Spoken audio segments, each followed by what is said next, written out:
আশা করি সবাই ভালো আছেন। সাইকোলজি স্টুডেন্ট অ্যাসোসিয়েশনের পক্ষ থেকে আপনাদের সবাইকে জানাচ্ছি অনেক অনেক শুভেচ্ছা। Ensuring mental health care by enriching ourselves এই স্লোগানকে সামনে রেখে সাইকোলজি স্টুডেন্ট অ্যাসোসিয়েশন সকলের মানসিক স্বাস্থ্যসেবা সুরক্ষার জন্য কাজ করে চলেছে। আর তারই ধারাবাহিকতা আমাদের আজকের এই ওয়েবিনার। আমাদের আজকের ওয়েবিনারের মূল বিষয়বস্তু সুইসাইড প্রিভেনশন লাইফলাইন। আমাদের আজকের প্রোগ্রামে অতিথি হিসেবে রয়েছেন সালমান রশিদ শান্ত, সাধারণ সম্পাদক এবং founding member of psychology student association. আজকের প্রোগ্রামে আপনাদের সাথে আমি রয়েছি Anika Tabassum, co organisational secretary of psychology student association. আমাদের আজকের প্রোগ্রামটি শুরু করার জন্য আমি সালমান ভাইয়াকে অনুরোধ জানাচ্ছি।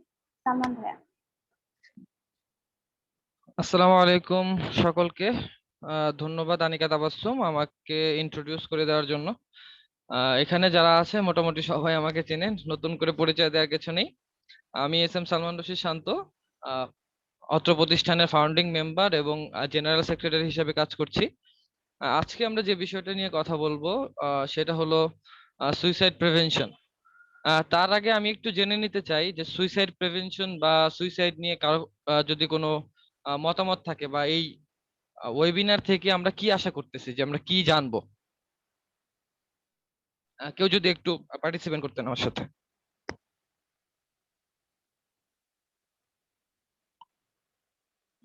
এনিওয়ান? আমি কি কিছু বলবো? অবশ্যই। আমি হলো আমার এক কাজিন, সে রেজাল্টের প্রবলেমের কারণে আমার কাকা তাকে বকা দিয়েছে, ওখান থেকে সুইসাইড করেছেন। ওটা আমার ফ্যামিলিতে একটা অনেক বড় ইফেক্ট ফেলিয়েছিল। তো আমি সবসময় এটাই চাইছি যে কোনো একটা কিছু যদি হতো সুইসাইড নিয়ে, যেখান থেকে আমি জানতে পারবো অ্যাকচুয়ালি এই সুইসাইডের সময় মানুষের মানসিক অবস্থাটা কিরকম থাকে এবং কিভাবে ওটাকে আমরা ওভারকাম করতে পারবো। এটা আমরা আনিকাতা বস্তু আমরা এটা দেখবো, আমাদের স্লাইড গুলো যখন শো করব, স্লাইডের মাঝে প্রত্যেকটা বিষয়কে আমরা আনার চেষ্টা করব। আর কারো কোনো এক্সপেকটেশন আজকের ওয়েবিনারটা নিয়ে, কারণ কি জানতে চাচ্ছি বা কেন জয়েন করেছি, সবাই একটু পার্টিসিপেট করি।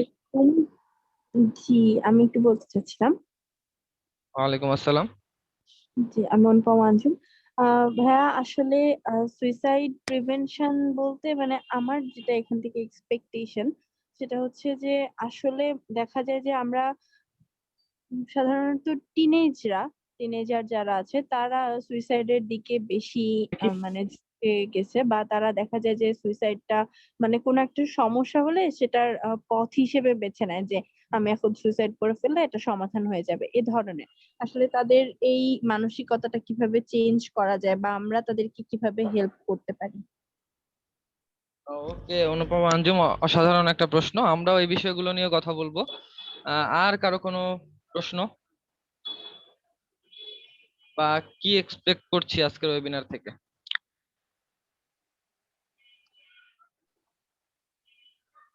কারো প্রশ্ন না থাকলে কি আমরা শুরু করতে পারি? আর কেউ কিছু না বললে হয়তো আমাদের শুরু করে দেওয়া উচিত, অলরেডি ওকে 7:44 হয়ে গেছে। ওকে, আমরা শুরু করছি। আহ কারো যদি কোনো প্রশ্ন থাকে, আমরা আজকের ওয়েবিনারের শেষে আমরা সেই প্রশ্নগুলোর উত্তর দিব এবং আপনাদের মতামত জানতে যাব ইনশাল্লাহ।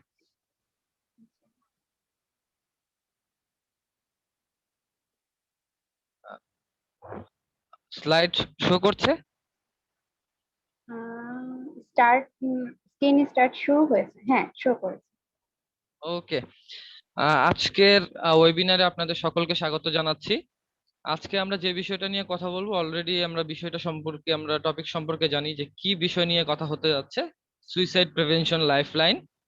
আমি এই সুইসাইড প্রিভেনশন লাইফলাইনকে একটা আউটলাইন বলবো মাস পিপলকে হেল্প করার জন্য। কারণ আজকের এই ওয়েবিনারটা যারা আমরা প্রথম থেকে শেষ পর্যন্ত জানবো, দেখবো, তারা বেশ কিছু বিষয় সম্পর্কে জানতে পারবো যে কি কি লক্ষণ বা সিমটম আমরা আমরা দেখবো একজন সুইসাইডাল মানুষের মধ্যে, যে একজন ব্যক্তি আত্মহত্যা করতে যাচ্ছে বা করতে পারে এমন কি কি সিমটম তার মধ্যে থাকে, কিছু মিথ জানবো, ফ্যাক্ট জানবো। সো আমরা যদি মাস পিপলকে হেল্প করতে চাই, সেক্ষেত্রে এই ওয়েবিনারটা আমাদের সবার জন্য অত্যন্ত জরুরি। আজকের ওয়েবিনারে আমরা যে সব বিষয় নিয়ে আলোচনা করব সেটা হলো যে কি কি সাইন এবং সিমটমস দেখা যায় সুইসাইডাল বিহেভিয়ারের, এবং ডিসক্রাইব করব কিছু কন্ডিশন যেগুলো সুইসাইড হওয়ার জন্য দায়ী, সুইসাইডের কারণ হিসেবে বিবেচিত হয়, এবং মিথ এবং ফ্যাক্ট আলোচনা করব। আমাদের সমাজে প্রচলিত, শুধুমাত্র আমাদের বাংলাদেশে না, সারা পৃথিবীতেই কিছু মিথ প্রচলিত আছে, যেটা পূর্বেও ছিল, এখনো আছে, এবং আশা করছি আমরা যদি এই বিষয় নিয়ে আমরা আলোচনা না করি, এই বিষয়গুলো মানুষকে না জানাই, সেটা ভবিষ্যতেও এই মিথগুলো সমাজের মধ্যে থেকে যাবে, এবং আমরা আমাদের আশেপাশের যে মানুষটা সুইসাইড প্রবণ, আত্মহত্যা প্রবণ বা আত্মহত্যা করতে পারে, তাকে আমরা হেল্প করতে পারবো না এই কুসংস্কার গুলোর জন্য। সো আমরা এই কুসংস্কার গুলো এবং এর মূল কি থিম, আসলে বিষয়টা কি, সেই বিষয়টা আমরা আজকে জানবো। তারপর যে বিষয়টা নিয়ে আলোচনা করব সেটা হলো পোটেনশিয়াল সুইসাইড ভিকটিমস এদেরকে কিভাবে আইডেন্টিফাই করা যায়, যে কিভাবে দেখলে, কি কি ইন্ডিকেটর দেখলে তাদেরকে আইডেন্টিফাই করতে পারবো। তারপরে হলো কিছু ইমিডিয়েট ডেঞ্জার সিগন্যালস সম্পর্কে জানবো, এবং কিছু মাত্র 2টা ম্যানেজিং আমরা টেকনিক জানবো, যার মাধ্যমে আমরা যে কোনো পটেনশিয়াল সুইসাইড ভিকটিমকে আমরা হেল্প করতে পারবো। সো এটা ছিল আজকের ওয়েবিনারের আউটলাইন। আমি যদি একটু দ্রুত যাই, কেউ আমাকে বলবেন যে হ্যাঁ ভাই একটু দ্রুত যাচ্ছেন, বা স্লো গেলে সেটা আমাকে বলে দিবেন, এবং আশা করবো সবাই একটু ইন্টারেক্টিভ হবো আমরা, কোনো প্রশ্ন থাকলে মাঝেও করতে পারি, সবচেয়ে ভালো হয় আমরা ওয়েবিনারের শেষে প্রশ্নগুলো করব। আচ্ছা, ইন্ট্রোডাকশন টু সুইসাইড, মানে সুইসাইডের প্রাথমিক কিছু ধারণা আমরা নেই। সুইসাইড মানে কি বুঝি? সুইসাইড অর্থ হলো আত্মহত্যা, মানে ব্যক্তি যখন নিজে নিজের জীবনটা কেড়ে নেয়, সেটা যে কারণেই হোক, যদি আত্মঘাতী আচরণ করে নিজের জীবন কেড়ে নেয়, সেটাকে আমরা বলছি সুইসাইড। ইউনাইটেড স্টেটসে একটা গবেষণায় দেখা গেছে প্রতি বছর প্রায় 2 লাখ মানুষ ইউনাইটেড স্টেটসে আত্মহত্যার চেষ্টা করে, এবং 26,000 মানুষ আত্মহত্যার কারণে মারা যায়। তাহলে আমরা চিন্তা করতে পারি কি হিউজ পরিমাণ মানুষ, কি বিশাল একটা জনগোষ্ঠী এই আত্মহত্যা প্রবণতা তাদের মধ্যে দেখা যাচ্ছে, এবং তারা আত্মহত্যা অ্যাটেম্পটও করছে, এবং অনেকে চিন্তা করে আমি আত্মহত্যা করব। এই সংখ্যাটা এই এই সুইসাইড অ্যাটেম্প যারা করে তাদের সংখ্যার থেকে আরো অনেক বেশি। তো আমরা চিন্তাও করতে পারছি না যে এই 21 শতকে এসে কি পরিমাণ মানুষ mental illness, mental disorder, depression ইত্যাদির কারণে, হতাশার কারণে আমরা আত্মহত্যার পথ বেছে নিচ্ছে। The actual number of suicides may be higher since official records often list suicide as another form of death. অনেক সময় দেখা যায় যে সুইসাইড করেছে একটা ব্যক্তি, যেমন বাংলাদেশ ছাড়া বিশ্বের যেসব উন্নত দেশগুলোতে আছে, সেখানে সুইসাইড কয়েক দেশে পারমিট করে। অনেক ক্ষেত্রে দেখা যায় যে তারা সুইসাইড করে কার অ্যাক্সিডেন্টের মাধ্যমে, মানে ইন্টেনশনালি তারা কার অ্যাক্সিডেন্ট করে, কিন্তু এর মূল কারণ হয়তো সুইসাইড ছিল, যেটা অনেক সময় জানতেও পারা যায় না। তার মানে আমরা বলতে পারি যেই চিত্রটা আসছে সুইসাইডের আমাদের কাছে, তার চেয়ে অনেক বেশি মানুষ সুইসাইড করে থাকে, এবং সেই সংখ্যাটা যদি আমাদের প্রকৃত সংখ্যাটা আসতো, সেটা দেখে অবশ্যই আমরা এখন যে পরিমাণ এটা নিয়ে কনসার্ন, তার থেকে অনেক বেশি কনসার্ন হতাম এবং অনেক বেশি সচেতন হতাম। বাংলাদেশে সুইসাইডের অবস্থা কি? রিসেন্টলি এই বছরই আহ, আহ, আচল ফাউন্ডেশন একটা গবেষণা করে দেখাইছে, যেখানে দেখা যায় শুধুমাত্র এই প্যান্ডামিকে বাংলাদেশে 14,436 জন মানুষ সুইসাইড করছে। এটা অফিসিয়াল রেকর্ড। আনঅফিসিয়াল রেকর্ডে এর পরিমাণটা আরো অনেক বেশি। এবং এই যে সুইসাইড করছে মানুষ, বেশ কিছু কারণ তারা উল্লেখ করেছে। এর মধ্যে আছে family issues, relationship problems, financial issues, hopeless conditions, long term frustration for study gap and so on. মানে আরো অনেক কারণ আছে, কিন্তু মেইন কারণগুলো কি? পারিবারিক সমস্যা। আমরা দেখবো আরো কিছু জরিপ দেখবো, জরিপের ফলাফল দেখবো যে ফ্যামিলি ইস্যু গুলো, রিলেশনশিপ প্রবলেম গুলো, সেটা হতে পারে ফ্যামিলি রিলেশনশিপ, সেটা হতে পারে কাপল রিলেশনশিপ, সেটা হতে পারে ফ্রেন্ডশিপ, বিভিন্ন ধরনের সোশ্যাল রিলেশনশিপ হতে পারে। এই প্রবলেম গুলোর কারণেও কিন্তু মানুষ আত্মহত্যা করছে। ফিনান্সিয়াল ইস্যুস একটা হিউজ কজ অফ সুইসাইড, যে ফিনান্সিয়াল ইস্যুস এর কারণে অনেকে আত্মহত্যা করছে। এই আত্মহত্যা প্রবণতা ফিনান্সিয়াল ইস্যুসদের কারণে বাংলাদেশে যতটা না প্রকট, তার চেয়ে আমাদের পার্শ্ববর্তী দেশ ভারতে এই সংখ্যাটা আরো অনেক বেশি। হোপলেস কন্ডিশনস মানে আশাহীন হয়ে পড়া, নিজেকে নিয়ে হতাশায় ভোগা। যেমন আমরা যারা এই প্যান্ডামিকে প্রায় 1 বছর 3 মাস যাবত বসে আছি। আমাদের অনেকের অনেক ক্যারিয়ার ইস্যুজ আছে, আমরা ক্যারিয়ার নিয়ে অনেক বেশি চিন্তা করছি, ক্যারিয়ার নিয়ে হতাশ। তো এইসব হোপলেস কন্ডিশনের কারণে অনেকে চাকরি হারিয়েছে, তাদের এই সব অবস্থার কারণে অনেক সময় অনেকে আত্মহত্যা করে থাকে। Long term frustration for study gap, এই যে আমাদের মধ্যে আমরা ইদানিং দেখতে পাচ্ছি অনেক শিক্ষার্থী আত্মহত্যার পথ বেছে নিচ্ছে। অনেকে হয়তো বাসায় থাকছে, ফ্যামিলি ক্যারিয়ারের জন্য প্রেশার দিচ্ছে। এই স্টাডি গ্যাপের না হলে হয়তো তার সে জব সেক্টর ঢুকে যেতে পারতো। এমন কিছু কারণেও কিন্তু এখন আত্মহত্যার মতো ঘটনা ঘটছে। ইদানিং একটা রিসেন্ট সম্ভবত 2 দিন আগে একটা মেয়ে আত্মহত্যা করেছে রাজশাহী ইউনিভার্সিটির। তাকে এই প্যান্ডামিকে বিয়ে দিয়ে দেওয়া হয়েছিল এই কারণে, সম্ভবত এই ধরনের কোনো কারণে সে আত্মহত্যা করেছে। সো আমরা দেখতে পাচ্ছি এই ইস্যুগুলো কতটা মারাত্মক, কতটা ভয়াবহ এক মানুষকে আত্মহত্যা প্রবণ করে দিতে। যদি 2019 সালের আমরা কোনো জরিপ দেখি, 2019 সালের চেয়ে 2020 সালে আত্মহত্যার পরিমাণ প্রায় 44.36 ভাগ বেড়েছে। তার মানে প্রায় 50 ভাগ ক্ষেত্রে, আগে যদি 5,000 মানুষ আত্মহত্যা করতো, এখন আত্মহত্যা করছে 10,000 মানুষ। তার মানে আমি যদি কম্পারিজন করি, প্রায় 50% মানুষ আত্মহত্যা প্রবণ হয়ে গেছে বা আত্মহত্যা করেছে অলরেডি। তো এটা আমাদের জন্য, আমাদের সকলের জন্য অনেক বেশি অ্যালার্মিং।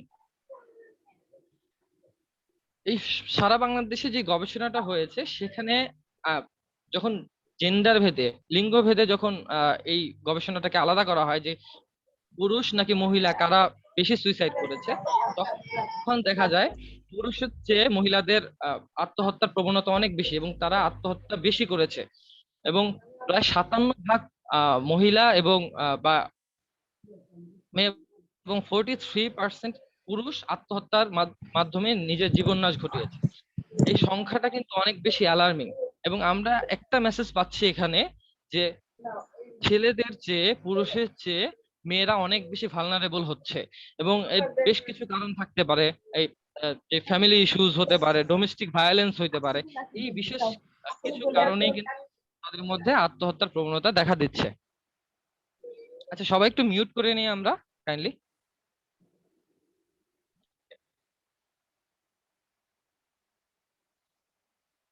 যদি আমরা আরেকটু ডিটেলস এই গবেষণাটা দেখি, যেহেতু বাংলাদেশ নিয়ে গবেষণাটা হয়েছে আত্মহত্যার, সেক্ষেত্রে এই গবেষণাটার প্রতি যদি আরেকটু মনোযোগ দিই, দেখা যাবে 49% ভিকটিম যারা আত্মহত্যায় মারা গেছেন, তাদের বয়স হলো 20 থেকে 35 বছরের মধ্যে। মানে আমাদের মতো যারা তরুণ, তরুণ থেকে যুবক শ্রেণীর মানুষরাই আত্মহত্যার পথ অনেক বেশি পরিমাণ বেশি বেছে নিচ্ছে।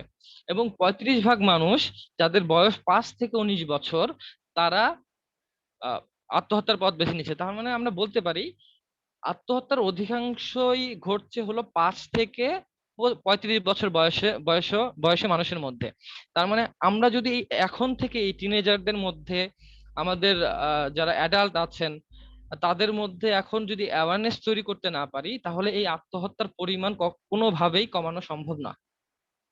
এবং 36 থেকে 45 বছর বয়স্ক মানুষের মাঝে 11% এবং 46 থেকে 80 বছর বয়স্ক মানুষ 5%।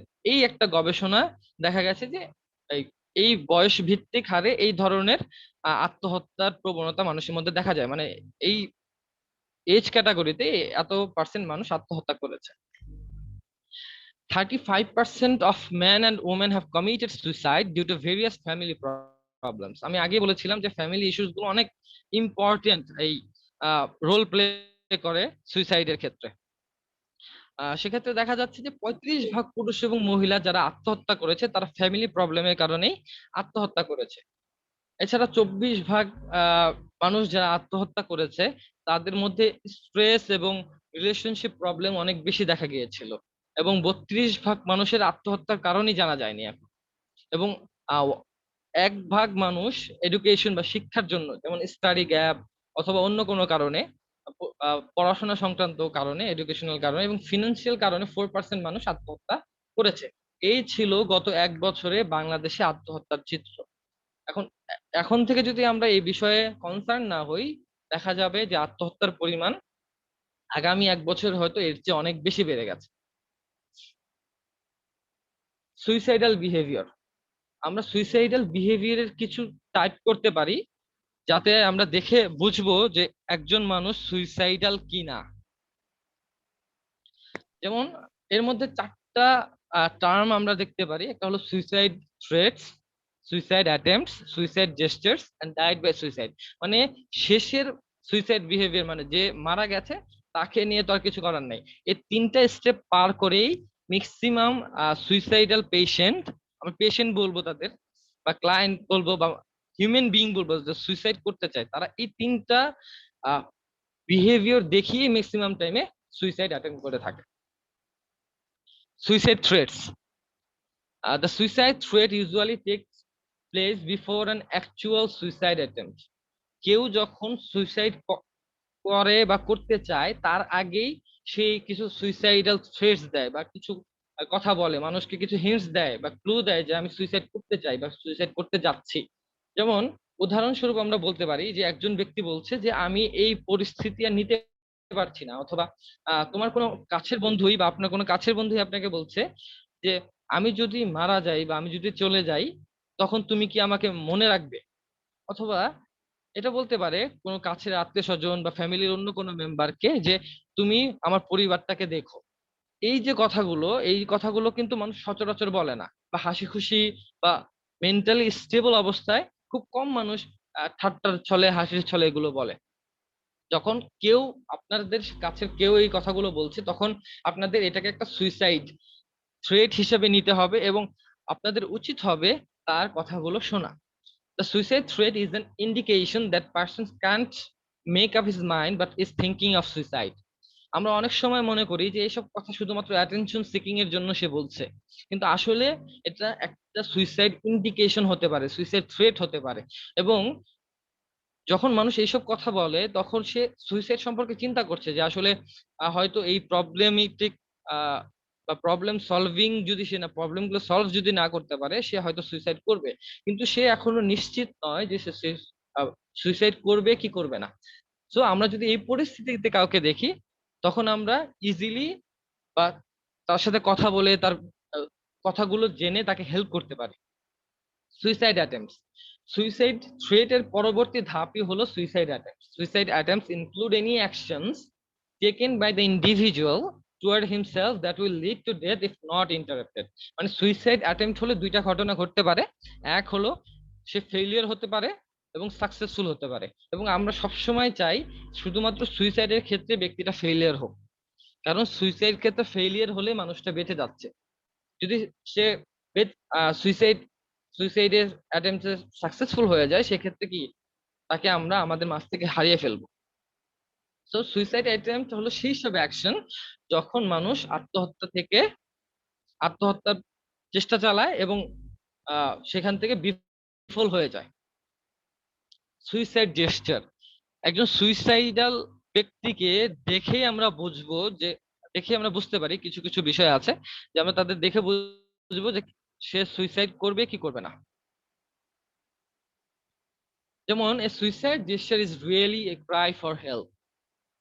একজন ব্যক্তি যখন সুইসাইডের চিন্তা করে এবং সে মানসিকভাবে প্রস্তুতি নেয় যে সে আর দুনিয়ায় থাকতে চায় না এবং সে আত্মহত্যা করবেই, তখন তার মধ্যে এমন একটা ফিলিং কাজ করে, তাকে দেখলে বোঝা যায় যে অনেক বেশি সাহায্য চাচ্ছে, কিন্তু অনেক সময় সেটা প্রকাশ করবে না, বলবে না, কিন্তু তার বডি মুভমেন্টের মাধ্যমে, বডি ল্যাঙ্গুয়েজের মাধ্যমে বোঝানোর চেষ্টা করে যে তার সাহায্য প্রয়োজন। এবং সুইসাইড জেস্টারে আরেকটা বিষয় দেখা যায় যে ইন্ডিভিজুয়াল, যে ব্যক্তি আত্মহত্যা করবে বা করতে ইচ্ছুক, সে কি করে তার কাছে কিছু লাইফ লাইন রাখে, যে সে হয়তো সে হাত কেটে ফেললো, এটা একটা কমন ওয়ে অফ সুইসাইড। হাত কেটে তার একজন কাছের বন্ধুকে ফোন দিয়ে জানালো আমি সুইসাইড অ্যাটেম্প করেছি, এবং সে প্লেস বলে দিল, সবকিছু বলে দিল। এবং তখন আমাকে যদি কেউ ফোন দেয় বা আপনাকে যদি কেউ ফোন দেয়, আমরা যদি বিষয়টাকে হাসি ঠাট্টার ছলে নেই, তাহলে কি হবে, ওই ব্যক্তিটা বা ওই মানুষটা আর বাঁচবে না। তো ওই ব্যক্তিটা চায়, সে খুব করে চায় যে সে বাঁচবে এবং কেউ তাকে হেল্প করুক, এবং সে আত্মহত্যার আগে অনেকগুলো অপশন তার কাছে রেখে যায়। যে অনেক সময় দেখা যায় যে একজন ব্যক্তি অনেক বেশি মেডিসিন গ্রহণ করেছে বা ওভারডোজ নিয়েছে কোনো একটা মেডিসিনের আত্মহত্যার জন্য, এবং সে কি করেছে, তার আগেই একজন ফ্রেন্ডকে বা একজন পরিচিতকে বা পরিবারের একজনকে ফোন দিয়ে জানিয়েছে যে সে অনেকগুলো ওষুধ খেয়ে ফেলছে এবং সে এখানে আছে। তো এরকম ঘটনা একটা আমার সাথে হয়েছে।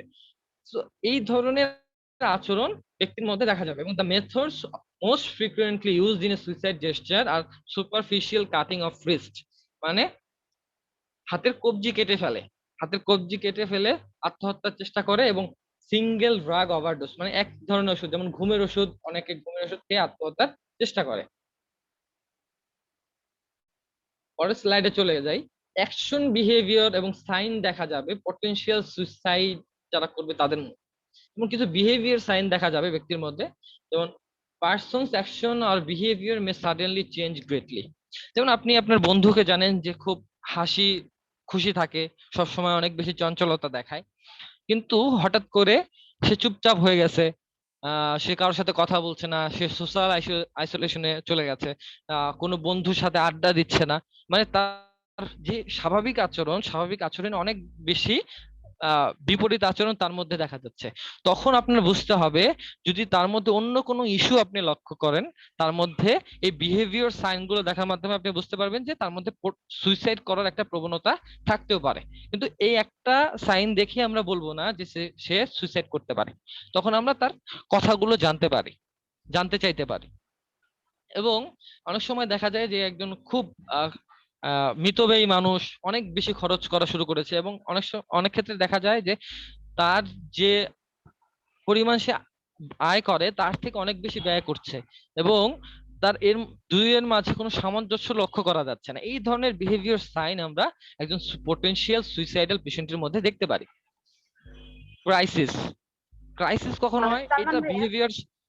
হ্যাঁ, ভাইয়া, আপনি একটু স্লোলি গেলে ভালো হয় আমার কাছে। ওকে, আমি স্লোলি যাচ্ছি তাহলে। আচ্ছা, ক্রাইসিস। আচ্ছা, আমরা বিহেভিয়ার সাইন আবার একটু বলি যে ব্যক্তির যে স্বাভাবিক আচরণ, সবসময় যে আচরণগুলো করছে সেই আচরণগুলো সে করবে না, অন্য কোনো আচরণ করবে যার সাথে আমি বা আপনি পরিচিত নই, মানে আশেপাশের মানুষ পরিচিত না। এবং অনেক ক্ষেত্রে দেখা যায় ব্যক্তি আহ অনেক বেশি টাকা খরচ করছে, সে হয়তো এত আয়ও করে না, কিন্তু তার ব্যয় অনেক বেশি বেড়ে গেছে, এবং তার মধ্যে অনেক বেশি অসামঞ্জস্য লক্ষ্য করা যাচ্ছে। এগুলো যদি আমি কোনো ব্যক্তির মধ্যে দেখি, তাহলে আমরা বলতে পারি ব্যক্তির মধ্যে সুইসাইডাল বিহেভিয়ার আছে, কিন্তু আমরা সরাসরি বলতে পারবো না যে ব্যক্তি সুইসাইড করবেই।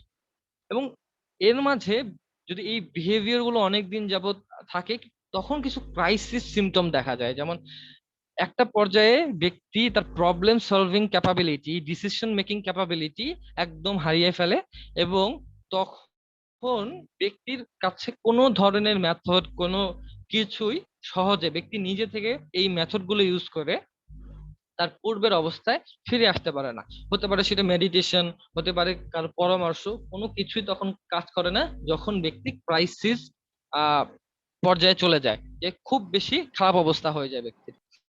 এবং at this point the person may be overwhelmed that he selects suicide as the only way to solve his problem।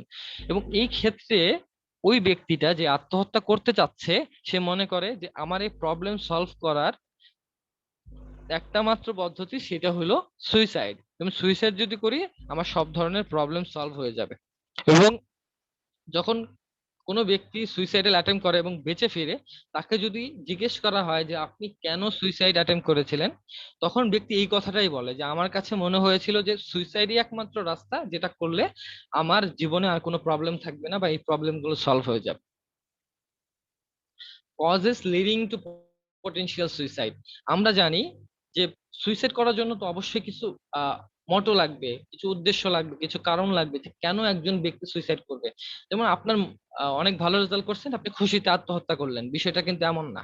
অথবা আপনি 1 কোটি টাকার লটারি জিতছেন, আপনি খুশিতে আত্মহত্যা করলেন বা সুইসাইড অ্যাটেম্প করলেন, এমন কিন্তু কখনোই হওয়া সম্ভব না। তার মানে বেশ কিছু নেগেটিভ কজ থাকবে যার কারণে একজন মানুষ সুইসাইডাল হয়ে যেতে পারে, রাইট? যেমন একটা কারণ হলো এখানে ডিপ্রেশন। ডিপ্রেশন আমরা জানি, আমি ডিপ্রেশনকে পার্সোনালি বলি, এটা আমার মত, এটা হলো কিলার মেশিন। কারণ ডিপ্রেশনের কারণেই আত্মহত্যার প্রবণতা মানুষের মধ্যে অনেক বেশি, মানুষ অনেক বেশি পরিমাণে আত্মহত্যা করে। ডিপ্রেশনের যখন মানুষ থাকে, কিভাবে বুঝবো একজন মানুষ ডিপ্রেশনে আছে, বা কি কি ডিপ্রেশনের কি কি কারণ একজন মানুষকে সুইসাইডের দিকে ধাবিত করতে পারে? একটা হলো ডিক্রিজড অ্যাবিলিটি টু থিঙ্ক। ব্যক্তির যে চিন্তা শক্তি সেটাকে, চিন্তা সক্ষমতাকে কমিয়ে দিচ্ছে বা একদম হ্রাস করে দিচ্ছে।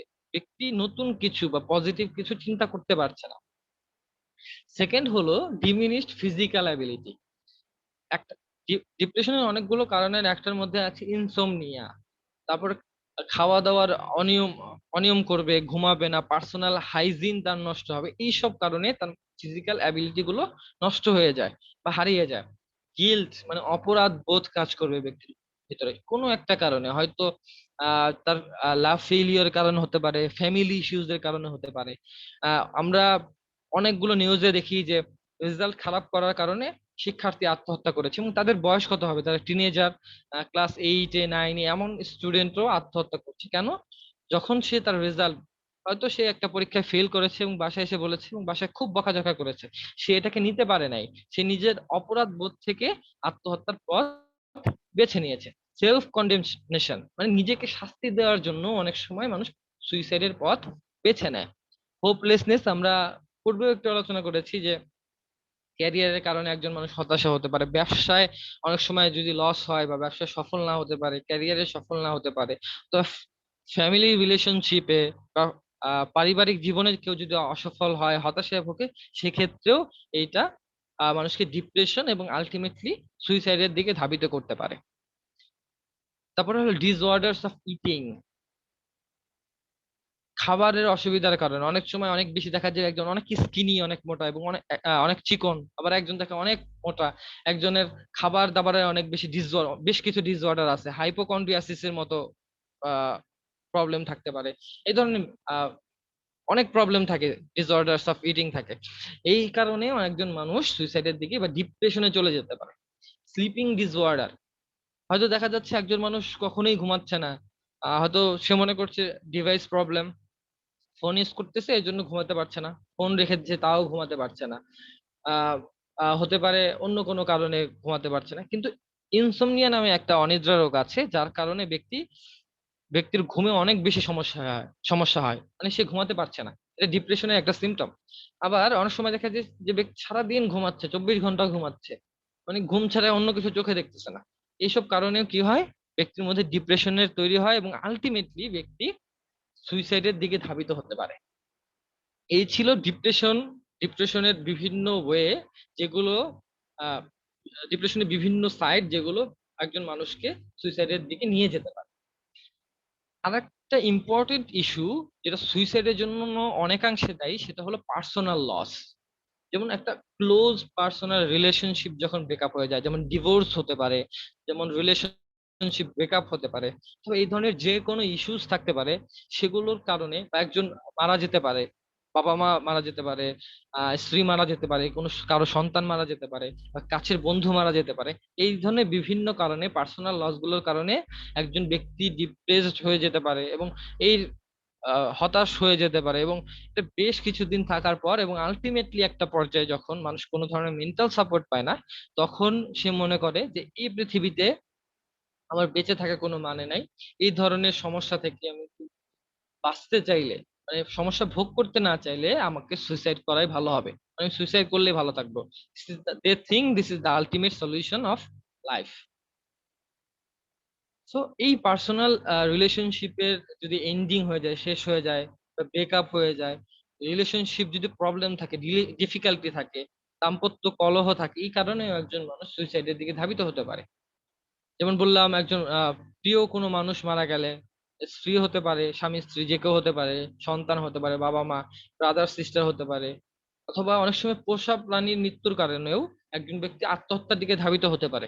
হ্যাঁ, আমাদের দেশের পরিপ্রেক্ষিতে এটা অনেক বেশি হাস্যকর মনে হতে পারে, কিন্তু আমরা যদি পশ্চিমা বিশ্বের দিকে তাকাই, তখন দেখা যাবে যে ওইখানে অনেক মানুষের শেষ জীবনে একটা পোষা প্রাণী ছাড়া, একটা কুকুর বা একটা বিড়াল বা একটা পাখি ছাড়া তাদের নিজের বলতে কেউ থাকে না, তাদেরকে সঙ্গ দেওয়ার মতো কেউ থাকে না, একাকিত্বে ভোগে। এই একাকিত্ব থেকেও কিন্তু মানুষ সুইসাইডের দিকে ধাবিত হতে পারে, সুইসাইড অ্যাটেম্প করতে পারে। The term refers to treatment by healthcare personnel when there is some question of the individual's ability to cope by using own resources. এক্ষেত্রে আমরা যারা সুইসাইডাল যেসব ব্যক্তি ইন্ডিভিজুয়ালের মধ্যে আমরা সুইসাইড প্রবণতা দেখবো, আত্মহত্যা প্রবণতা দেখবো, তাদের নিজের ভিতরের যেই রিসোর্স গুলো আছে যার মাধ্যমে সে এগুলো ওভারকাম করতে পারে, সেই বিষয়গুলো একজন মেন্টাল হেলথ কেয়ার প্রফেশনাল তাদেরকে দেখায় দিতে পারেন, বা তাদের কাছে এগুলো বিষয়গুলো উল্লেখ করতে পারেন যে তুমি যদি এই কাজগুলো করো, এই বিষয়গুলো যদি তুমি নিয়ে আসো, পজিটিভ থিঙ্কিং করো, সবার সাথে সোশ্যালি আবার সবার সাথে অ্যাটাচড হও, সেক্ষেত্রে তোমার এই সমস্যাগুলো দূর হয়ে যেতে পারে, এবং যেটা করা এই ইন্ডিভিজুয়ালের জন্য, ওই ব্যক্তির জন্য অনেক সহজ হবে। এই কাজগুলো যদি করে, তাহলে ব্যক্তি এই ট্রিটমেন্ট প্রসিডিওরের মাধ্যমে কিন্তু সে সুইসাইডাল টেন্ডেন্সি থেকে বের হয়ে আসতে পারবে। কিছু মিথ এবং ফ্যাক্টস দেখি আমরা, যেগুলো আমাদের মধ্যে সচরাচর সবার মাঝেই দেখা যায়, এবং আমরা চিন্তা করি যে আসলে এগুলাই সঠিক। এবং এগুলো যদি আমি বলি একজনকে, তাহলে যদি তার মধ্যে সুইসাইডের কোনো সিমটম থাকে, সে আসলে সুইসাইড করবে। যেমন প্রথম মিথ যেটা দেখবো সেটা হলো, people who talk about suicide don't actually commit suicide. আমরা প্রায় সবাই এটা ভাবি, সবাই। এবং আমি ওয়েবিনার শেষে জানতে চাইবো যে কে ভাবি না এই পর্যন্ত। হয় আগে ভাবতাম, এখন ভাবি না জানার পরে। কিন্তু আমাদের মধ্যে অনেক মানুষ এটা এখনো চিন্তা করে, বেশিরভাগ মানুষ চিন্তা করে যদি কেউ সুইসাইডাল হয়ে থাকে এবং তাকে যদি আমরা বলি, এই সম্পর্কে তার সাথে কথা বলি, তাহলে সে সুইসাইড করবেই। এটা আমাদের ধারণা, মানে আমি তাদেরকে মনে করায় দিচ্ছি সুইসাইডের জন্য। কিন্তু ফ্যাক্ট হলো ৮০% মানুষ যারা যারা সুইসাইড সম্পর্কে বলে, যেমন আমরা শিখে এসেছি না সুইসাইড থ্রেট, তারা বলে আমি সুইসাইড করব বা আমি বাঁচতে চাই না, এই ধরনের কথা যারা বলে, তাদের মধ্যে ৮০% মানুষ সুইসাইড অ্যাটেম্প্ট করে অথবা সুইসাইডে মারা যায়। মানে এই সংখ্যাটা এত বেশি যারা বলে যে আমি সুইসাইড করব, আমি বাঁচতে চাই না। তার মানে আমরা যেটা চিন্তা করি যে সুইসাইডের বিষয়ে তার সাথে কথা বললেই সে সুইসাইড করবে, এটা একদমই ঠিক না। A person who talks about suicide may be giving a warning that he or she may try suicide. So, আমরা কি করব? যখন আমরা চিন্তা করব যে আমি তার সাথে কথা বললে সে সুইসাইড করতে পারে, তখনই একজন মানুষের মধ্যে আরো বেশি, যে সুইসাইড করতে চায় তার মধ্যে আরো বেশি পরিমাণে আমি এই রিস্কে ফেলে দিচ্ছি যে সে সুইসাইড করতে পারে। কারণ গবেষণায় দেখা গেছে ৮০% মানুষ যারা বলে আমি সুইসাইড করবো, তারা সুইসাইড অ্যাটেম্প করে। এর মাধ্যমে, এই সুইসাইড থ্রেট গুলোর মাধ্যমে তারা একটা ওয়ার্নিং দেয়, তারা আমাদেরকে জানাতে চায় যে আই নিড হেল্প, তোমরা আমাকে একটু সাহায্য করো, আমার কথাগুলো শোনো। তো এরপর থেকে যদি আমি আমার কোনো পরিচিত মানুষকে, অপরিচিত মানুষকে, অথবা কোনো কাছের মানুষকে, অথবা নিজে যদি মনে করি যে আমার মধ্যে এই সুইসাইডাল টেন্ডেন্সি আছে, আমি আমার ক্ষেত্রে হলে আমি অন্যের সাথে শেয়ার করার চেষ্টা করব, অথবা প্রফেশনাল কাছে যাব, এবং অন্যের মাঝে দেখলে আমরা এই বিষয়গুলো নিয়ে তার সাথে কথা বলার চেষ্টা করব এবং তাকে হেল্প করার চেষ্টা করব। দ্বিতীয় মিথ যেটা হলো সেটা হলো, suicidal person will commit the act if he talks about his suicidal feelings to another person.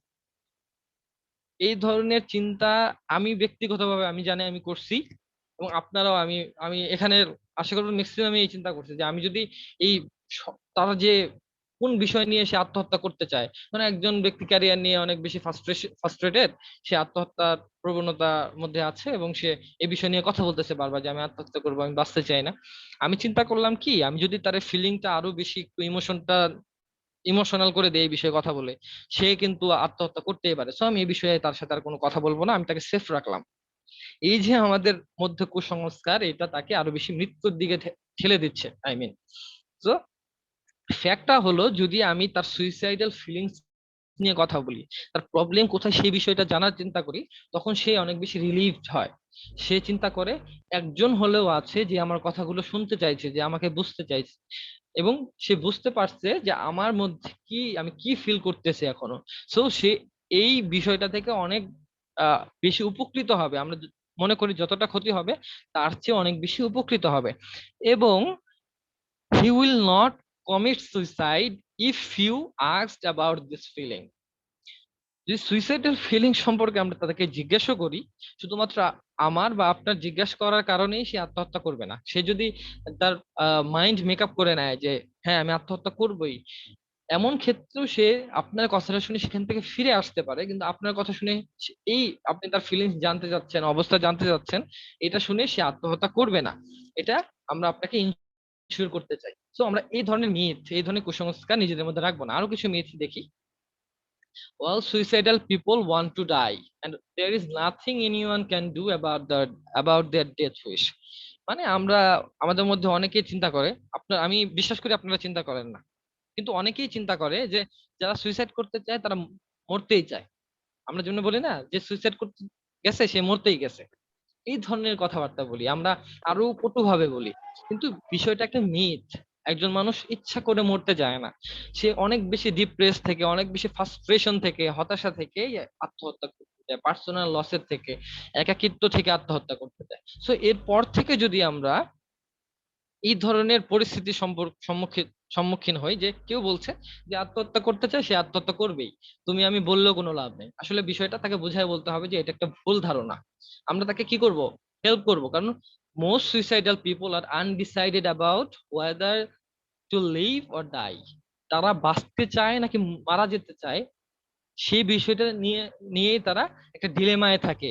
তারা অনেক ঝুলন্ত অবস্থায় থাকে, ঝুলন্ত একটা ব্রিজের মধ্যে যখন একজন মানুষ থাকে, যে সে বুঝতে পারে না সে মাঝখানে থাকবে না যে কোনো একটা পারে চলে যাবে, এক পাশে চলে যাবে। তো ওই অবস্থায় থাকে। এখন যদি আমি তাকে বলি যে তুমি আমার কাছে আসো, আমাকে কথাগুলো বলো, সে একটা সেফ জোন পাচ্ছে, একটা ওয়ার্ম জোন পাচ্ছে যেখানে সে তার কথাগুলো বলতে পারছে। তো আমরা বলতেই পারি, যদি কি এরকম মানুষ দেখি তাদেরকে আমরা বলবো আমাদের সাথে কথা বলতে, আমরা কথা জানতে চাইবো, এবং আমরা আশা করছি তখন তারা ডিসাইড করতে পারবে যে তারা বাঁচতে চায়। এবং they often call for help just before or just after a suicide attempt. আমরা অলরেডি বলছি যে সুইসাইড জেস্টারে কি করে, সে অনেকগুলো ওষুধ খাইছে এবং বন্ধুকে ফোন দিয়া বলছে যে আমি তো এতগুলো ওষুধ খেয়ে ফেলছি, আমার কিছু হইলে বাসায় জানাই দিস। মানে সে আলটিমেটলি ইনডিরেক্টলি আমাকে জানাতে চাচ্ছে যে আমি সুইসাইড অ্যাটেম্প্ট করেছি এবং আমার সাহায্য প্রয়োজন, আমাকে সাহায্য করো। আরেকটা মিথ হলো suicide is an impulsive act with no previous planning. এইটা আমরা চিন্তা করি যে একজন মানুষ হঠাৎ করে আত্মহত্যা করলো। যেমন আমরা অনেক সময় করি না সাডেন প্ল্যান।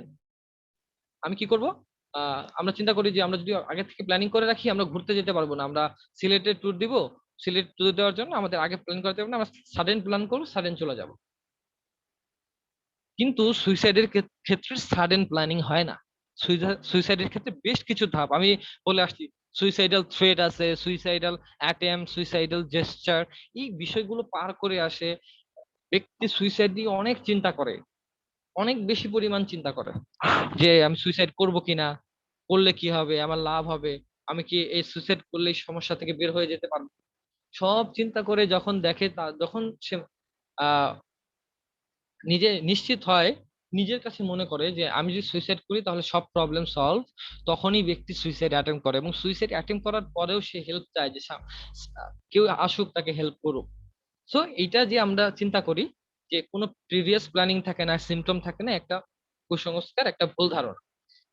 এবং এটা শুধুমাত্র কিছু ক্ষেত্রে, যে যাদের অনেক বেশি রাগ অথবা অনেক বেশি অভিমানী তাদের ক্ষেত্রে শুধুমাত্র খুব রেয়ার কেসে দেখা যায় যে suddenly without any planning, without planning মানে কোনো ধরনের পূর্ব বার্তা ছাড়াই, কোনো ধরনের সিমটম ছাড়াই তারা আত্মহত্যা করে বসে। এটা খুব সাডেন এবং খুব রেয়ার কেস। এবং most suicidal people have planned carefully and thought about the act for weeks. অনেক সপ্তাহ ধরে এটা চিন্তা করে এবং একটা প্ল্যানিং করে যে কিভাবে সে আত্মহত্যা করবে, তারপর এই আত্মহত্যা অ্যাটেম্প করে। তো আমরা এই মিথ গুলো থেকে বের হওয়ার চেষ্টা করব। আরেকটা মিথ হলো person who attempt suicide will not try again. এর চেয়ে বড় ভুল ধারণা আমাদের মধ্যে নাই সুইসাইড সম্পর্কে।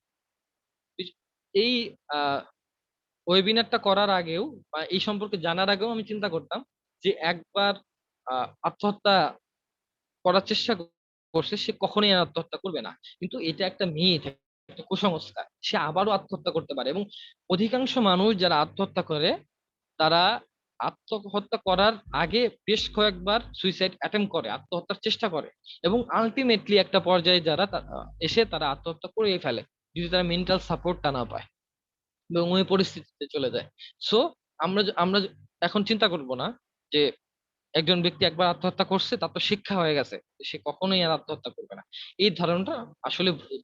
এটা আমাদের এখন থেকে বিশ্বাস করতে হবে এবং এখন থেকে এটা মেনে চলতে হবে এবং মানুষকে জানাতে হবে। এবং লাস্ট মিথ হলো, আমি আজকে লাস্ট আরেকটা মিথ নিয়ে কথা বলবো, সেটা হলো সুইসাইডাল পিপল আর অ্যাকচুয়ালি মেন্টালি ইল। সব যারা আত্মহত্যা করে তারা সবাই মানসিকভাবে অসুস্থ নয়, এটাও আমাদের জানতে হবে। সবাই মানসিকভাবে অসুস্থ নয়, কিন্তু আহ অনেক ক্ষেত্রে দেখা যাচ্ছে যে যারা মেন্টালি ইল তারা অনেক ক্ষেত্রে আত্মহত্যা করে, কিন্তু সবাই মেন্টালি ইল না। Studies of many suicide notes reveal that the suicidal person is desperately unhappy, মানে অখুশি তার ব্যক্তি জীবনে, তার পারিবারিক জীবনে হয়তো, অথবা সমাজ জীবনে, অথবা তার ফ্রেন্ডশিপের ক্ষেত্রে, পার্সোনাল টেরিটরিতে কোনো না কোনো ভাবে সে আনহ্যাপি। এই আনহ্যাপি, এটা দীর্ঘ সময় ধরে সে একই আহ, সমস্যা ফেস করতেছে, একই ভাবে সে হ্যারাস হচ্ছে, বা মন খারাপ থাকছে, স্যাড থাকছে, ডিপ্রেসড হয়ে যাচ্ছিল। এই বিভিন্ন কারণ অনেক দিন যাবত যদি থাকে, তখনই তাদের সুইসাইডাল নোট গুলো যখন স্টাডি করা হয়েছে, তখন এই বিষয়গুলো পাওয়া গেছে যে সে আসলে হঠকারী হয়ে বা মেন্টালি ইল ছিল, মানসিক অসুস্থ ছিল, সেই কারণে সে আত্মহত্যা করেছে, বিষয়টা এমন। তো আমরা এই মিথ এবং ফ্যাক্ট গুলো যদি মনে রাখি, তাহলে ইনশাল্লাহ আমরা জানতে পারবো, বা এবং নিজে জানতে যেমন পেরেছি এবং অন্যকে ইজিলি এখন থেকে জানাতে পারবো। আরেকটা বিষয় হলো সাইকোসোশিয়াল সিমটমস অফ পোটেনশিয়াল সুইসাইড। কিছু সাইকোসোশিয়াল সিমটমস আছে যেগুলো দেখলে আমরা বুঝবো যে একজন ব্যক্তি সুইসাইড করতে পারে। যেমন most people who commit suicide give clues, মানে আমরা পড়ে আসছি, আমরা জেনে আসছি যে থ্রেট দেয়, তারপরে বিভিন্ন বডি ল্যাঙ্গুয়েজ শো করে, সুইসাইড অ্যাটেম্প করে, এগুলো সবগুলো কি ক্লু, এক একটা ক্লু যে এই ব্যক্তিটা সিরিয়াস ডিফিকাল্টিজ এর মধ্যে দিয়ে যাচ্ছে এবং তার হেল্প প্রয়োজন, সে সুইসাইড করতে পারে। Some of these clues are related to human emotions and a change in the life pattern of the person. এর মধ্যে অনেকগুলো আছে হিউম্যান ইমোশনের সাথে জড়িত, প্রায় সবগুলোই হিউম্যান ইমোশনের সাথে ওতপ্রোতভাবে জড়িত। যেমন যদি আমি একটা কাপলের কথা চিন্তা করি, একটা দম্পতির কথা চিন্তা করি, সেক্ষেত্রে কি করলো, যদি যে মেয়ে আছে সে সুইসাইড অ্যাটেম্প করলো, অর্থাৎ বললো যে তুমি যদি আমার সাথে এমন আচরণ করো আমি আত্মহত্যা করবো, এই যে থ্রেট গুলো দিচ্ছে তাকে, এই যে ক্লু দিচ্ছে যে আমি আর নিতে পারছি না এইসব বিষয়, আমি I need a secure life pattern, আমার একটা হ্যাপি লাইফ প্রয়োজন, এই যে সমস্যাগুলো থেকে উত্তরণ করতে চাওয়ার যে আকাঙ্ক্ষা, এটা বিভিন্ন সিমটমের, বিভিন্ন ক্লুর মাধ্যমে, বিভিন্ন কথা বলার মাধ্যমে সে তার কাছের মানুষগুলোকে এই ক্লু গুলো দেয় যে সে ডিফিকাল্টি ফেস করতেছে, সে খুব খারাপ অবস্থার মধ্যে দিয়ে যাচ্ছে। এবং many of the symptoms are caused by stress due to some current situation, এবং এর মধ্যে অনেকগুলো সিমটম দেখা যায় তার যে বর্তমান অবস্থা, হয়তো সে পরীক্ষায় খারাপ করেছে, তার মধ্যে একটা, এবং ফ্যামিলি থেকে তাকে অনেক বেশি পরিমাণে এটা নিয়ে কথা শোনানো হয়েছে, প্রেসার দেওয়া হয়েছে, অথবা তার ফ্রেন্ড সার্কেলে তাকে বুলি করা হয়েছে। এসব বিভিন্ন কারণে তার মধ্যে স্ট্রেস তৈরি হতে পারে, ক্যারিয়ারে সে সফল হতে পারছে না, তার মধ্যে স্ট্রেস তৈরি হতে পারে। এই স্ট্রেস গুলোর কারণেই আসলে স্ট্রেস, এই বর্তমান যে তার অবস্থা সেখান থেকেও কিন্তু মানুষের মধ্যে এই ধরনের সাইকোসোশ্যাল সিমটমস গুলো দেখা দেয়, আত্মহত্যার প্রবণতা দেখা দেয় মানুষ। এছাড়া পরিবারের মধ্যে কেউ যদি অ্যালকোহলিক থাকে, মদ্যপ থাকে, অথবা সাবস্টেন্স অ্যাবিউজার থাকে, তাদের মধ্যেও কিন্তু এই ধরনের সেম সিমটম গুলো দেখা যায়।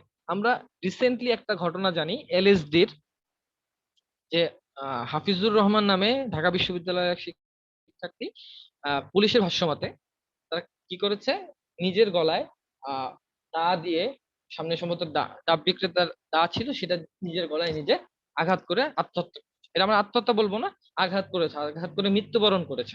এটা হলো একটা আনওয়ান্টেড ডেথ, সুইসাইড না কিন্তু আনওয়ান্টেড ডেথ, সে বুঝতে পারেনি।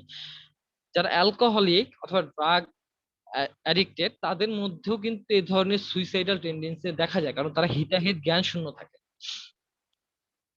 এবং কিছু মেন্টাল হেলথ ইন্ডিকেটরস আমরা দেখতে পারবো একজন সুইসাইডাল পেশেন্টের মধ্যে, বা যে ব্যক্তি সুইসাইড করবে তার মধ্যে। যেমন ডিপ্রেসড মোড, তার মন খারাপ থাকবে, তার মধ্যে ডিপ্রেশনের অনেক লক্ষণ দেখা যাবে, ইনসোমনিয়া দেখা যাবে, তার facial expression may be blank, old or sad, মানে তাকে দেখে মনে হবে সে অনেক কষ্টে আছে, সে নিজেকে অসহায় বোধ করছে, অথবা এমন ভাবে কোনো দিকে তাকিয়ে আছে যেমন শূন্য দৃষ্টিতে তাকিয়ে আছে, তার আশেপাশে যে কি হচ্ছে সেই বিষয়ে তার কোনো খবর নেই, খেয়াল নেই। সো এই ধরনের ফেসিয়াল এক্সপ্রেশনও ব্যক্তির মধ্যে দেখা যেতে পারে। সে নিজেকে অনেক বেশি নিচু মনে করতে পারে, নিজের সেলফ এস্টিম লো হয়ে যেতে পারে, আহ, তার তার self expresses self reproach, self depreciation, মানে নিজেকে অ্যাপ্রিসিয়েট করতে পারছে না, সে নিজেকে নিচু মনে করছে, সবার থেকে খারাপ অবস্থানে নিজেকে ভাবছে, এবং সে মনে করছে যে দুনিয়ার সবাই তার থেকে ভালো অবস্থানে আছে এবং সে খুব খারাপ অবস্থানে আছে এবং এর থেকে মরে যাওয়া ভালো। এবং টিয়ারফুলনেস অ্যান্ড অর ট্রেম্বলিং, এবং তার মধ্যে অনেক বেশি অস্থিরতা লক্ষ্য করা যায় অনেক সময়, এবং অনেক সময় সে অকারণে অনেক সময় সে কান্নাকাটি করে, কান্নায় ভেঙে পড়ে মাঝে মাঝে। এই ধরনের মেন্টাল হেলথ ইন্ডিকেটর যদি আমরা দেখতে পাই, তখন আমি যদি কাছের কোনো মানুষের মধ্যে বা নিজের মধ্যে সুইসাইডাল টেন্ডেন্সি আসার পরে আমি যেটা বুঝতে পারি, তখন মনে করবো এগুলো হলো suicidal behaviour. Physical health indicator আছে কিছু, যেমন চেঞ্জ ইন অ্যাপিয়ারেন্স, তার চেহারায়, তার পোশাক আশাকে, তার চাল চলনে পরিবর্তন দেখা যাবে। যেমন আপনি আপনার কাছের একজন মানুষকে, পরিচিত একজন মানুষকে দেখলেন যে খুব পরিপাটি হয়ে থাকতো, কিন্তু হঠাৎ করে সে অগোছালো হয়ে গেল, হঠাৎ করে তার নিজের যত্ন নেওয়া বন্ধ করে দিল, হঠাৎ করে দেখা যাচ্ছে সে সবার থেকে আলাদা হয়ে গেল। এই তার পার্সোনাল হাইজিন মেনটেন করতেছে না, তার মুড গুলো, সেলফ ইমেজ, যেমন হয়তো সে সবার সাথে খুব পোলাইটলি কথা বলে, সে কি করলো, একজনের সাথে অযথা অনেক বেশি চিল্লাচিল্লি করলো। এই যে বিভিন্ন ধরনের ইন্ডিকেশন, তার মুড গুলো চেঞ্জ হয়ে যাওয়া, বিহেভিয়ার চেঞ্জ হয়ে যাওয়ার মাধ্যমে আমরা বুঝতে পারি একজন ব্যক্তি সুইসাইডাল টেন্ডেন্সি নিয়ে আছে, তার মধ্যে সুইসাইডাল বিহেভিয়ার গুলো দেখা যাচ্ছে। এছাড়া আছে যে পার্সোনাল হাইজিন, যেটা বললাম, চুল না আঁচড়ানো, নিজের যত্ন না নেওয়া, কাপড় চোপড়, কি কাপড় পরছে, কখন কিভাবে আছে পোশাকটা, সেই বিষয়ে কোনো ধরনের খেয়াল না রাখা, বডিলি মুভমেন্ট স্লোড হয়ে যাওয়া, মানে আর হাঁটছে মানে খুব কষ্ট হচ্ছে তার হাঁটতে, মাথা নিচু করে তার নিজেকে গুটিয়ে নিয়ে হাঁটছে, এক জায়গায় বসে আছে, এইসব বিষয়গুলো তার মধ্যে দেখা যাবে। এই ফিজিক্যাল হেলথ ইন্ডিকেটরস এবং মেন্টাল হেলথ ইন্ডিকেটরস গুলো দেখে আমরা বুঝতে পারবো একজন ব্যক্তির মধ্যে আত্মহত্যা করার প্রবণতা আছে কি নেই। কিছু কিছু পরিবর্তন আছে যেগুলো মানুষকে সুইসাইডাল টেন্ডেন্সির দিকে ধাবিত করে। এর মধ্যে একটা আছে ওয়ার্ক হ্যাবিট, মানে কাজের যে অভ্যাস, দীর্ঘদিনের অভ্যাস। যেমন যেসব ব্যক্তি দীর্ঘদিন সরকারি চাকরি করে রিটায়ার করে, তাদের মধ্যেও অনেক সময় এই যে কাজ না করতে পারার যে একটা কাজ করার যে একটা অভ্যাস, সেটা সরে যাওয়ার কারণে তার মধ্যে অনেক বেশি হতাশা চলে আসে, একাকিত্ব চলে আসে, এবং অনেক সময় দেখা যায় ব্যক্তি আত্মহত্যা প্রবণ হয়ে যায়। যেমন চেঞ্জ ইন ওয়ার্ক হ্যাবিট, যেটা বললাম, তার কাজের যে অভ্যাস তার পরিবর্তন, অথবা অন্য কোনো প্রফেশনে চলে গেছে অথবা রিটায়ার করেছে, এমন ব্যক্তির মধ্যে দেখা যেতে পারে। Lowered quality or quantity, inconsistent inconsistent work pace, মানে কাজের গতির অসামঞ্জস্যতা হয়ে যায় অনেক সময়। The work pace is likely to change frequently without apparent reason, কোনো কারণ ছাড়াই বারবার পেশা পরিবর্তন যদি করে বা কাজের গতি পরিবর্তন হয়, সেক্ষেত্রেও অনেক সময় এইটা দীর্ঘদিন যাবত এটা চলতে থাকলে ব্যক্তির মধ্যে সুইসাইডাল টেন্ডেন্সি তৈরি করতে পারে। কম্পালসিভ ওয়ার্ক আর lack of interest in work, এইসব বিভিন্ন কারণে আসলে ব্যক্তির মধ্যে সুইসাইডাল টেন্ডেন্সি গড়ে উঠতে পারে। তারপরে হলো ম্যারিটাল এন্ড ফ্যামিলি প্রবলেম। সেটা আমরা দেখেছি যে প্রায় 35% আত্মহত্যার কারণ পুরুষ এবং মহিলার মধ্যে সেটা হচ্ছে family problems, family issues. So family problem গুলো এক্ষেত্রে অনেক বেশি গুরুত্বপূর্ণ, যে তার মধ্যে ফ্যামিলি প্রবলেম আছে কিনা। এবং কোনো সুইসাইডাল পেশেন্ট যদি কোনো প্রফেশনালের কাছে যায়, তখন ওই প্রফেশনালের উচিত হবে এই বিষয়গুলোকে এক্সপ্লোর করা, যে তার ম্যারিটাল স্ট্যাটাস কি, প্রবলেম আছে কিনা, ফ্যামিলি প্রবলেম আছে কিনা, এইসব বিষয়। এবং সেপারেশন আর ডিভোর্স, সেপারেশন অথবা ডিভোর্সের কারণে মানুষ অনেক বেশি ডিপ্রেশনে চলে যেতে পারে এবং এই কারণে সে আত্মহত্যা করতে পারে। ডিফিকাল্টিজ উইথ স্পাউস, দাম্পত্য কলহের কারণে সুইসাইডাল টেন্ডেন্সি দেখা যায়। যেমন আমরা বললাম যে 57% মেয়েদের মধ্যে, স্ত্রীলোকের মধ্যে সুইসাইডাল টেন্ডেন্সি, সুইসাইড করেছে, মানে যারা আত্মহত্যা করেছে গত 1 বছরে, তার মধ্যে 57% নারী। এবং এর মধ্যে তাদের মধ্যে সুইসাইড করার অন্যতম কারণ হলো দাম্পত্য কলহ অথবা ডোমেস্টিক ভায়োলেশন ইত্যাদি। তারপরে হলো চাইল্ড রিয়ারিং প্রবলেমস, যেমন অল্প বয়সে কেউ যদি পিতামাতা হয়ে যায়, সেক্ষেত্রেও তাদের মধ্যে আত্মহত্যার প্রবণতা দেখা দিতে পারে, কারণ তারা এই বিষয়টা সম্পর্কে তাদের কাছে নতুন, এবং তাদের মেন্টাল ম্যাচুরিটির আগে যদি চাইল্ড রেয়ার করতে হয়, সন্তান প্রতিপালন করতে হয়, সেক্ষেত্রে তাদের মধ্যে প্রবলেম দেখা দিতেই পারে, এবং এই কারণে অনেকে তাদের মধ্যে সুইসাইডাল টেন্ডেন্সি দেখা যায়। সোশ্যাল আইসোলেশন, বিভিন্ন কারণে সামাজিক ভাবে অনেক পরিবারকে দেখা যায় এখন বয়কট করতে, যে আগেও প্রচলনটা ছিল, বিশেষ করে গ্রাম অঞ্চলে। গ্রামের কিছু যারা ক্ষমতাধর থাকে, তারা নিজের স্বার্থ হাসিলের জন্য অনেক সময় একটা পরিবারকে সোশ্যাল আইসোলেশনে করে দেয়, এবং তার সাথে কিন্তু আশেপাশের কেউ কথা বলে না। এই কারণেও কিন্তু ওই পরিবারের মধ্যে, ওই ব্যক্তিগুলোর মধ্যে সুইসাইডাল টেন্ডেন্সি দেখা দিতে পারে। এছাড়া আহ বন্ধু বান্ধবের বন্ধুদের মাঝেও অনেক সময় দেখা যায় কোনো একটা বন্ধুকে আমরা এক ঘরে করে রাখি, বা তাকে গুরুত্ব দিচ্ছি না কোনো কারণে, অথবা সামাজিক ভাবে বয়কটের কারণে, বা পারিবারিক ভাবে কারোর সাথে রাফ বিহেভ করলো, তার সাথে কেউ কথা বলছে না, এইসব কারণেও কিন্তু এই সুইসাইডাল টেন্ডেন্সি গড়ে উঠতে পারে। ফিনান্সিয়াল প্রবলেম একটা অনেক বড় ইস্যুস, যার কারণে হয়ে থাকে। যেমন কিছুদিন আগে আমরা বাংলাদেশের ঘটনাগুলো ফোকাস করি, একজন ব্যাংকার এই ফিনান্সিয়াল প্রবলেমের কারণে কিন্তু আত্মহত্যা করেছিলেন। ফিনান্সিয়াল প্রবলেমস এবং ডেপ্টের কারণে আত্মহত্যা করেছে। এই যে প্রবলেম, আত্মহত্যার প্রবণতা, সে কিন্তু অনেক বড় একটা চাকরি করতেন, এবং সে মনে করছেন অ্যাট লাস্ট, এত মানসিক প্রেসারে ছিলেন। তার ওয়াইফের যদি আমরা ইন্টারভিউটা দেখি, উনি বলছিলেন উনি এত বেশি মানসিক প্রেসারে ছিলেন, তিনি আর নিজেকে কন্ট্রোল করতে পারেন নাই, এবং আলটিমেটলি তার মনে হয়েছে যে যদি আত্মহত্যা করেন তাহলে এই প্রবলেমের সলিউশন, তাছাড়া এর কোনো সলিউশন নাই। সো আমরা যদি এই প্রবলেম গুলো কারোর মাঝে থাকে, সেক্ষেত্রে তার মধ্যে আমরা সুইসাইডাল টেন্ডেন্সি দেখতে পাবো। Changes that may result in suicidal tendencies, আর কিছু কারণ দেখি, যে changes in usual patterns of behaviour. কি কি ইউজুয়াল প্যাটার্ন দেখা যায়? Loss of interest in reaction or hobbies, যদি রিক্রিয়েশন বিনোদনের যদি কোনো প্রবলেম হয়, এগুলো খুব ইউজুয়াল প্যাটার্ন, সবসময় সবার জন্য এটা প্রযোজ্য না, কিন্তু কিছু কিছু মানুষের জন্য, বিশেষ করে বার্ধক্যে গেলে এইসব প্রবলেম গুলো দেখা দিতে পারে। এইসব চেঞ্জের কারণে সুইসাইডাল টেন্ডেন্সি হতে পারে। Loss of interest in people, মানুষের মাঝে আগ্রহ হারিয়ে ফেলা। The individual may avoid family and friends and may also have a decreased sexual drive, মানে মানুষ ফ্যামিলি, তার পরিবারকে, বন্ধু বান্ধবকে কি করতে পারে? অ্যাভয়েড করতে পারে। এই অ্যাভয়েড করার মাধ্যমে আমরা বললাম হলো সোশ্যাল আইসোলেশন, এটা সোশ্যাল আইসোলেশন, এবং তার মধ্যে কি করা দেখা যাবে? সেক্সুয়াল ড্রাইভের মধ্যে হ্রাস দেখা যাবে, যে এবং সে তার পারিবারিক সম্পর্কে অনেক বেশি সমস্যা তৈরি হবে।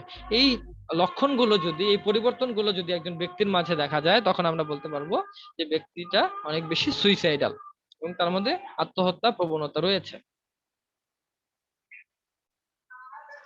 আর কিছু পার্সোনাল এবং সোশ্যাল চেঞ্জ আছে, যেমন living within a tight budget, যদি অর্থ কষ্ট থাকে, যেমন ফিনান্সিয়াল ইস্যুস থাকে, ইন্টারপার্সোনাল প্রবলেম থাকে, লাভার্স কোয়ারেল, মানে আমরা দেখতেছি রিলেশনশিপ ব্রেকআপের কারণে বা তাদের মধ্যে ঝগড়ার কারণে অনেকে সুইসাইডাল হয়ে যায়, সুইসাইড অ্যাটেম্প করে। ডিফিকাল্টি ইন অ্যাকসেপ্টিং অথরিটি, কেউ যদি তার উপরে কর্তৃত্ব দেখাতে চায় এবং তার উপরে প্রভাব বিস্তার করতে চায়, তাকে শোষণ করে, এই ক্ষেত্রেও দেখা যায় অনেক সময় মানুষ আত্মহত্যার পথ বেছে নেয়। হোম সিকনেস যদি দেখা যায়, লস অফ সাপোর্টিভ ফ্রেন্ডস আর ফ্যামিলি টাইপ, যদি আশেপাশে মানুষ অত বেশি সাপোর্টিভ না হয়, সে একাকিত্বে ভোগে। Difficulty with people at work, কর্মক্ষেত্রে মানুষ যদি অনেক বেশি বুলি করে, তাকে যদি হ্যারাস করে, অথবা তাদের সাথে কাজ করা যদি দুরূহ হয়ে যায়, এবং তার অন্য কোথাও শিফট করার কোনো ওয়ে না থাকে, এসব ক্ষেত্রেও দেখা যায় ব্যক্তি একটা পর্যায়ে আত্মহত্যা প্রবণ হয়ে উঠতে পারে। এখন দেখবো যেটা সবচেয়ে বেশি গুরুত্বপূর্ণ আজকের ওয়েবিনারে, সেটা হলো immediate danger signs of suicide intent. আত্মহত্যার আগে ব্যক্তির মধ্যে বেশ কিছু সিমটম দেখা যায়, সাইন দেখা যায়, যেগুলো আমরা যদি কন্টিনিউ দেখতে পারি বা বেশ কিছু কয়েকদিন ধরে দেখতে পারি, সেক্ষেত্রে আমরা বুঝবো তার মধ্যে সুইসাইডাল অ্যাটেম্প্ট করার একটা প্রবণতা আছে এবং সে সুইসাইড করতে পারে। নাম্বার 1, ইনসোমনিয়া, তার ঘুমের সমস্যা, সে অনেক রাত যাবত ঘুমায় না, কোনো কারণ ছাড়াই ঘুমাচ্ছে না। ইনএবিলিটি টু কনসেন্ট্রেট, কোনো কিছুতে মনোযোগ দিতে না পারা। লস অফ অ্যাপেটাইট, মানে ক্ষুধা মন্দা, সে খাচ্ছে না, খাওয়া দাওয়া কমিয়ে দিয়েছে অথবা ছেড়ে দিয়েছে। অ্যাপাথি ও সোশ্যাল উইথড্রয়াল, মানে সামাজিক ভাবে সবকিছু ছেড়ে সে একাকিত্ব বেছে নিয়েছে, মানে একা থাকছে, সমাজের কোনো কাজে কোনো ক্লাবে জয়েন করছে না, কোনো কাজ করছে না, কোনো ফ্রেন্ড সার্কেলের সাথে যুক্ত হচ্ছে না, এই বিষয়গুলো তার মধ্যে দেখা যাবে। পুর পার্সোনাল হাইজিন আর স্লপিনেস, মানে সে নিজের যে যত্ন নেওয়া সেখান থেকে সে দূরে সরে যাচ্ছে, অনেক বেশি কান্নাকাটি করছে, ফিলিংস অফ ওর্থলেসনেস, সে নিজেকে অযোগ্য মনে করছে, যে আমি অযোগ্য, আমাকে দ্বারা কিছুই হবে না, আমার মরে যাওয়াই ভালো, এই ধরনের আচরণ তার মধ্যে দেখা যাচ্ছে। এগুলো একজন সুইসাইডাল পার্সনের যে সুইসাইড করার আগে বেশ কিছু লক্ষণ দেখা যায়, তার মধ্যে এগুলো গুরুত্বপূর্ণ লক্ষণ। এবং এর এক বা একাধিক লক্ষণ যদি ব্যক্তির মাঝে দেখা যায়, তখন আমরা বলবো যে প্রবলেম অনেক বেশি গুরুতর এবং সে যে কোনো সময় এই ধরনের সুইসাইড অ্যাটেম্পট নিতে পারে।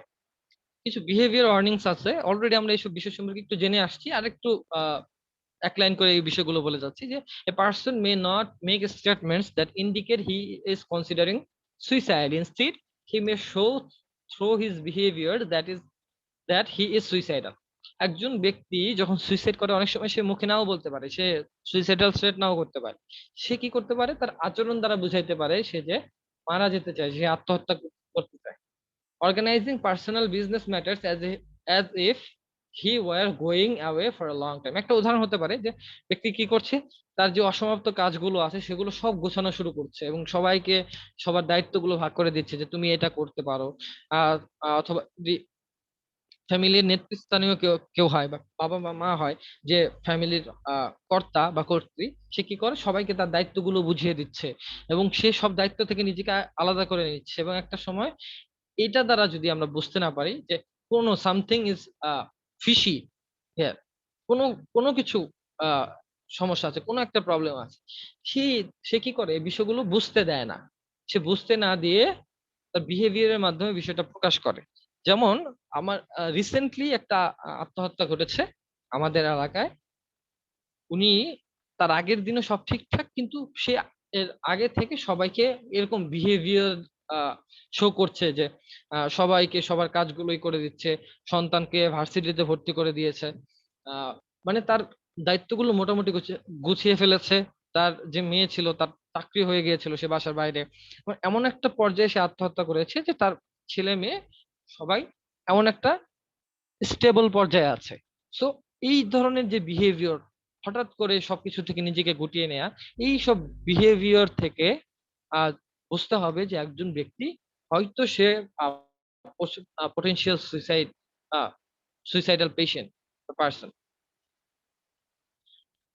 আরো কিছু বিহেভিয়ারাল ওয়ার্নিং আছে, যেমন planning his own funeral shortly after the death of a loved one.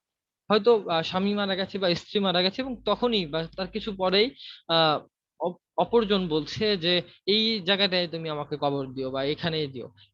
এগুলো কিন্তু অনেক সময় যদি দীর্ঘদিন বলতে থাকে, যেমন বা সাথে সাথেই বলতে থাকে, তখন তার মধ্যে সুইসাইডাল টেন্ডেন্সি আছে বলে মনে করা যায়, কারণ সে ওই শখ থেকে বের হতে পারে নাই।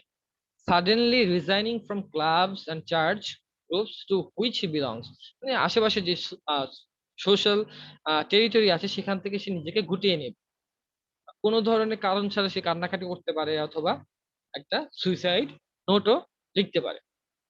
তো এইসব বিহেভিয়ার ওয়ার্নিং তার মধ্যে দেখা যাবে, যে সে অন্যকে ওয়ার্নিং দিচ্ছে বা জানান দিচ্ছে যে সে সুইসাইড করতে পারে।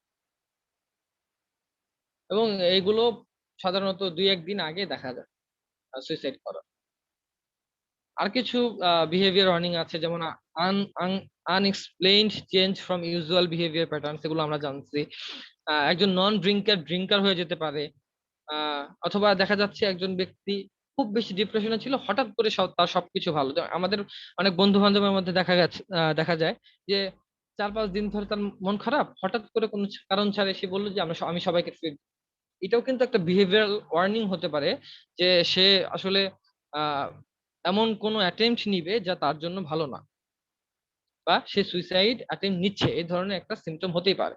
সো আমরা যাদের দেখবো যে অনেক বেশি সিভিয়ার ডিপ্রেশন থেকে হঠাৎ করে সে খুব হাসি খুশি হয়ে যাচ্ছে, সেক্ষেত্রে আমরা এটা একটা কনসার্নের বিষয়, আমরা নিজেরাও খুশি হয়ে যাই অনেক ক্ষেত্রে, যে লিস্ট সে ডিপ্রেশন থেকে বের হতে পারছে, কিন্তু এর পেছনে অনেক বড় একটা কারণ থাকতে পারে, সেটা হলো suicide. A person who hates গান সাডেনলি বাইজ অন, এটা বাংলাদেশের জন্য প্রযোজ্য না, অন্যান্য দেশে আসলে তারা আহ, নিজেকে গুলি করার মাধ্যমে আত্মহত্যা প্রবণতা তাদের অনেক বেশি। এবং some persons who have decided to kill themselves may appear quite happy, মানে হঠাৎ করে যে অনেক বেশি হ্যাপি হয়ে যাচ্ছে, সবাইকে দাওয়াত করে খাওয়াচ্ছে, এই ধরনের অবস্থা দেখা যেতে পারে, অথবা সবার সাথে খুব আহ ভালো আচরণ করছে সাডেনলি।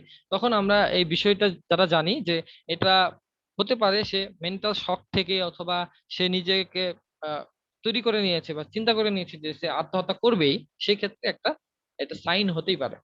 এবং সে এইগুলো মানুষকে দেখায় যে সে হ্যাপি, কিন্তু আসলে সে হ্যাপি। কিছু ভার্বাল ওয়ার্নিংস আছে পটেনশিয়াল সুইসাইডের, যেমন I am getting out, I am tired of all it. আমরা যে সুইসাইডাল থ্রেট গুলো জেনেছি ওগুলো, তাছাড়া এই আহ, কথাগুলো বলতে পারে যে যদি মরে যেতাম তাহলে ভালো হতো, আমি এগুলো আর সহ্য করতে পারছি না, অথবা তোমরা আমি মারা যাওয়ার পরে বা আমি চলে যাওয়ার পরে তোমরা এই বিষয়গুলো নিয়ে আফসোস করবে, এই ধরনের কথাবার্তাও একজন বলতে পারে। এবং এটাও বলতে পারে যে I will kill my self, আমি নিজেকে মেরে ফেলবো বা আমি আত্মহত্যা করবো, যে কোনো কারণে কথাটা বলতে পারে, যে কোনো প্রেক্ষিতে। তো এই বিষয়গুলো, এই ভার্বাল ওয়ার্নিং গুলো যখন একজন ব্যক্তির কাছ থেকে আমরা পাবো, তখন বুঝতে হবে সে সুইসাইড করতে পারে, এটা তার ভার্বাল ওয়ার্নিং, সে জানাচ্ছে যে আমরা যেন তার সাথে তার সাথে বিষয়গুলো শেয়ার করি, কথা বলি। এখন আমরা এতক্ষণ যে কথাগুলো বললাম সেগুলো হলো সুইসাইডের কারণ, কজ, সিমটমস এগুলো। কিন্তু আমরা কিভাবে এই সুইসাইড, পটেনশিয়াল সুইসাইডটা ম্যানেজ করতে পারি, কিভাবে একজনকে হেল্প করতে পারি, এর মধ্যে দুইটা বিষয় সবচেয়ে গুরুত্বপূর্ণ।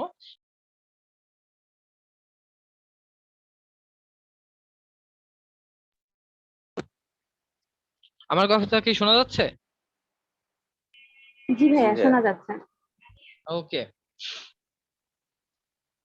প্রথমটা কি? কমিউনিকেশন। আমি যখন এই ধরনের কোনো পেশেন্ট পাবো, কোনো ক্লায়েন্ট পাবো, আমরা যখন অনেকে প্রফেশনাল লাইফে যে পাবো, অথবা আমাদের সামনেও কেউ এরকম পাবো, তখন তার সাথে কি করব?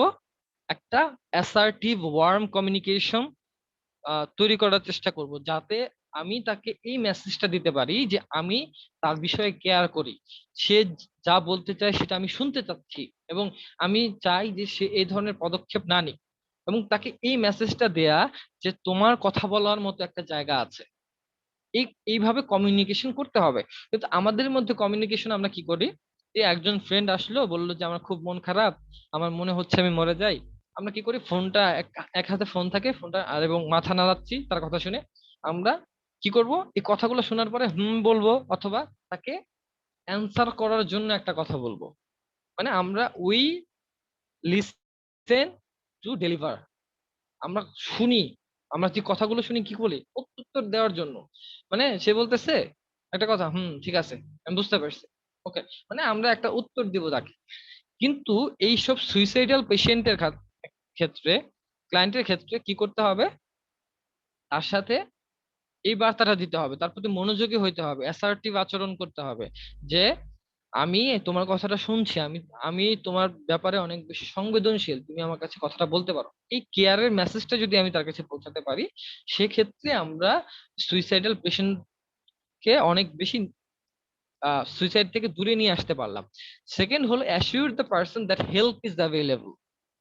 অনেক সময় মানুষ কি মনে করে যে এইটাই আমার আহ, শেষ পথ, আত্মহত্যা করলেই সবকিছু ঠিক হয়ে যাবে এবং আমি মুক্তি পেয়ে যাব এবং বাকি সবাইকে মুক্তি দিয়ে যাব, এটাই হলো আমাদের চিন্তা ভাবনা থাকে আলটিমেটলি। কিন্তু তাকে এই অ্যাসিউরেন্সটা দিতে হবে যে আসলে এইটাই সলিউশন না, সলিউশন অন্যটাও হতে পারে, হেল্প আছে, তোমাকে হেল্প করার জন্য আমি আছি এবং অন্যান্যরা আছে, এবং আপনি তাকে এই হেল্প পেতে সহায়তা করবেন, এই অ্যাসিউরেন্সও তাকে দিতে হবে। এটা যদি করতে পারি, সেক্ষেত্রে কি হবে, এই কমিউনিকেশন বিল্ড আপ করতে পারি এবং অ্যাসিওর করতে পারি পারছেন এই ব্যক্তিটাকে যে someone is waiting to help you, I will help you, আমি তোমাকে সাহায্য করব।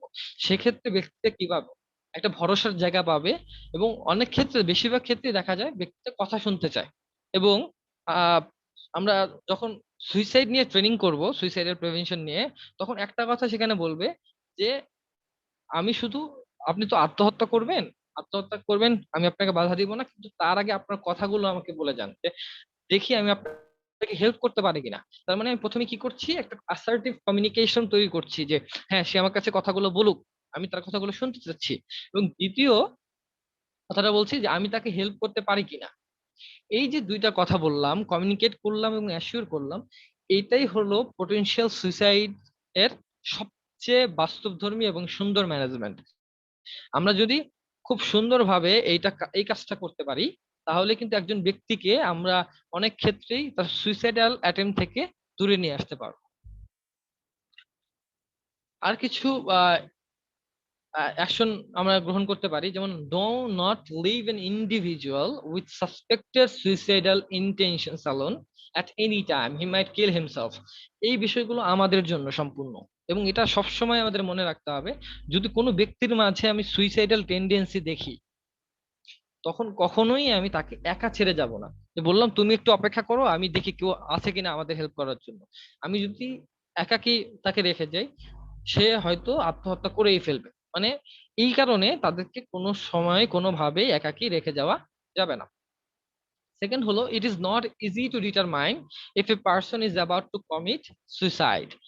একজন ব্যক্তিকে দেখেই বলা যাবে না যে সে সুইসাইড করবে। আমরা অনেকগুলো লক্ষণ পেয়েছি, আমরা ফিজিক্যাল হেলথ ইন্ডিকেটর পেয়েছি, মেন্টাল হেলথ ইন্ডিকেটর পেয়েছি। এগুলো পাওয়ার পরে আমরা কি করবো, তার কথাগুলো জানতে চাইবো। আমি শুধুমাত্র এগুলো দেখলেই বলে দেবো না তুমি তো সুইসাইড করবা, এখান থেকে ফিরে আসো, এসব চিন্তা করো না, এইসব কথা আমরা বলবো না। আমরা কি বলবো, তার কথাগুলো শুনবো এইসব সিমটম দেখার পর, এবং সেই অনুযায়ী তাকে হেল্প করার চেষ্টা করবো। এবং if you suspect that a soldier has suicidal intentions, অথবা যে কোনো ব্যক্তির কাছে যখন কোনো আর্ম থাকবে এবং সে সুইসাইড করতে পারে এমন মনে হবে, সেক্ষেত্রে কি করতে হবে, মেন্টাল হেলথ স্পেশালিস্টকে ফোন দেওয়া যেতে পারে। এবং আরেকটা কাজ করা যেতে পারে, সেটা হলো যদি সে কোনো প্রফেশনাল হয়, তার যে ট্রেন্ড পার্সোনাল আছে এই বিষয়ে, তার কাছে রেফার করা যেতে পারে। এবং যারা এই সোলজারের কথা এই কারণে বলা হয়েছে, তাদের মধ্যে অনেক সময় ট্রেনিং এ দেখা যায় অনেক সোলজার আত্মহত্যা করেছে, কারণ সে ওই ধকলটা নিতে পারছে না, ওই মেন্টাল প্রেশার নিতে পারে না, এই জন্য আত্মহত্যা করে বসে। তো যখন আমাদের মধ্যে অনেকে হয়তো কোনো সময় আমরা পাবলিক সার্ভিস কমিশনে যখন যাব, অনেকে এখান থেকে পুলিশও হতে পারে বা আইন নিয়ে কাজ করতে পারে, তখন এই ধরনের যদি পেশেন্ট পেয়ে যায় অথবা এই ধরনের পরিস্থিতির সম্মুখীন হয়, তখন তারা মেন্টাল হেলথ স্পেশালিস্ট অথবা হায়ার অফিসিয়ালদের সাথে, যারা ট্রেন্ড অফিসিয়াল, তাদের সাথে কথা বলতে পারে। এসব কাজ আমরা করতে পারি। আর কিছু করতে পারি যে, if an individual should confront a medical specialist with immediate means of suicide on his person, such as medication, knife, gun, use caution in intervening so as not to endanger other people or yourself. আমরা যদি আন্তর্জাতিক খবরগুলোর দিকে লক্ষ্য করি, অনেক ক্ষেত্রে দেখা যায় যে একজন ব্যক্তি কি করছে, একদম মাস পিপলকে বা কোনো একটা স্কুলে ঢুকে এলোপাতাড়ি গুলি করা শুরু করছে, এবং আলটিমেটলি একটা পর্যায়ে সে নিজেকেও গুলি করে আত্মহত্যা করে। এই যে সময়গুলো, এই যে পরিস্থিতিগুলো, সেক্ষেত্রে সবার আগে যেটা প্রয়োজন, সেটা হলো নিজের এবং আশেপাশের মানুষকে বিপদ থেকে দূরে রাখা। কারণ কারো হাতে যদি গান থাকে বা ছুরি থাকে, অস্ত্র থাকে, আগ্নেয়াস্ত্র থাকে, সেক্ষেত্রে আমি চাইলেই তাকে বলতে পারবো না যে আপনি থামেন বা গুলি করবে না, কারণ সে কিন্তু মেন্টাল স্টেটে নাই। সেক্ষেত্রে আমার নিজেকেও বাঁচাতে হবে, একই সাথে আশেপাশে যে মানুষগুলো আছে তাদেরকেও বাঁচাতে হবে। এটা হতে পারে কোনো একটা মার্কেটে, হতে পারে বাংলাদেশে, হতে পারে যে আপনার সামনে একজন ছুরি নিয়ে অথবা বন্দুক নিয়ে দাঁড়িয়ে গেল এবং সে আশেপাশের মানুষকে অ্যাটাক করতে চাচ্ছে। সেক্ষেত্রে আপনি আশেপাশের মানুষকে এবং নিজেকে সেভ করে তারপরে, এবং একই সাথে আইন শৃঙ্খলা বাহিনীকে আপনার ইনফর্ম করতে হবে যে এই ধরনের একটা অ্যাটেম্প্ট এখানে হয়েছে এবং আপনাদের সাহায্য প্রয়োজন। Notify your immediate supervisor of possible need for intervention. এবং ইমিডিয়েট যে সুপারভাইজার থাকবে, আমরা যদি এগুলো নিয়ে কাজ করি, আমাদের প্রফেশনই হয়, সেক্ষেত্রে তাদেরকে এই বিষয়গুলোকে জানাতে হবে। এই ছিল আজকে আমাদের আমাদের স্লাইড। আমি চেষ্টা করেছি আপনাদেরকে এই বিষয়গুলো নিয়ে জানাতে, এবং আপনাদের ফিডব্যাক জানতে চাচ্ছিলাম। এখন এখন আমরা একটু সবাই কথা বলি। ওকে, সবাই থ্যাংক ইউ ভাইয়া, অনেক সুন্দর করে আমাদেরকে বোঝানোর জন্য। আমি সবাইকে অনুরোধ করছি যাদের কোনো কোয়েশ্চেন থাকলে সেগুলি আমাদেরকে করার জন্য।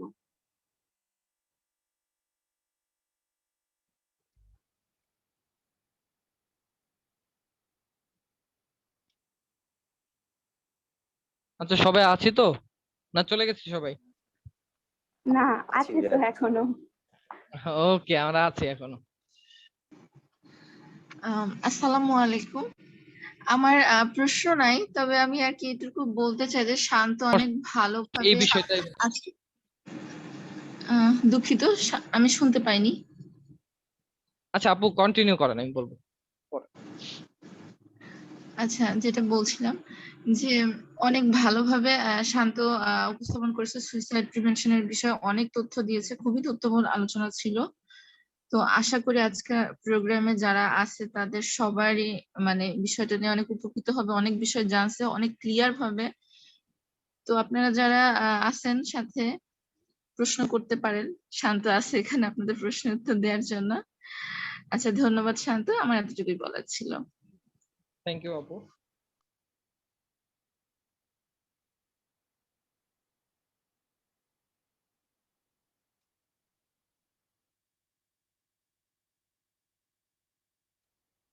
কারো কোনো প্রশ্ন বা মতামত?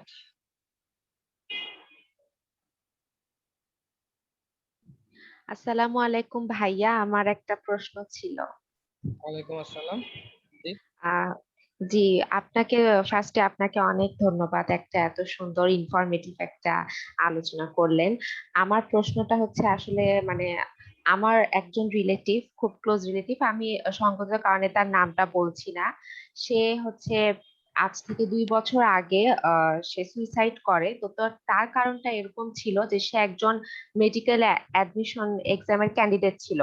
তো ফার্স্ট টাইমে সে এক্সাম দেয়, কিন্তু তার আনফরচুনেটলি এক্সামে সে পাস করতে পারেনি। তো সেকেন্ড টাইমে সে আবার ট্রাই করে, এবং সেকেন্ড টাইমে তার সাথেই তারই একজন জুনিয়র, মানে খুব ক্লোজ রিলেটিভই জুনিয়র, সেও তার সাথে এক্সামে বসে, কিন্তু সে ছিল ফার্স্ট টাইমার। আর আমার ওই রিলেটিভটা সেকেন্ড টাইমার ছিল। বাট সেকেন্ড টাইমেও যেটা হয়, আমার ওই রিলেটিভটা ওই সেকেন্ড টাইমে তো সে পাস করতে পারে না, কিন্তু আমার ওর যে ফ্রেন্ডটা ছিল ফার্স্ট টাইমার, সে চান্স পেয়ে যায় মেডিকেলে।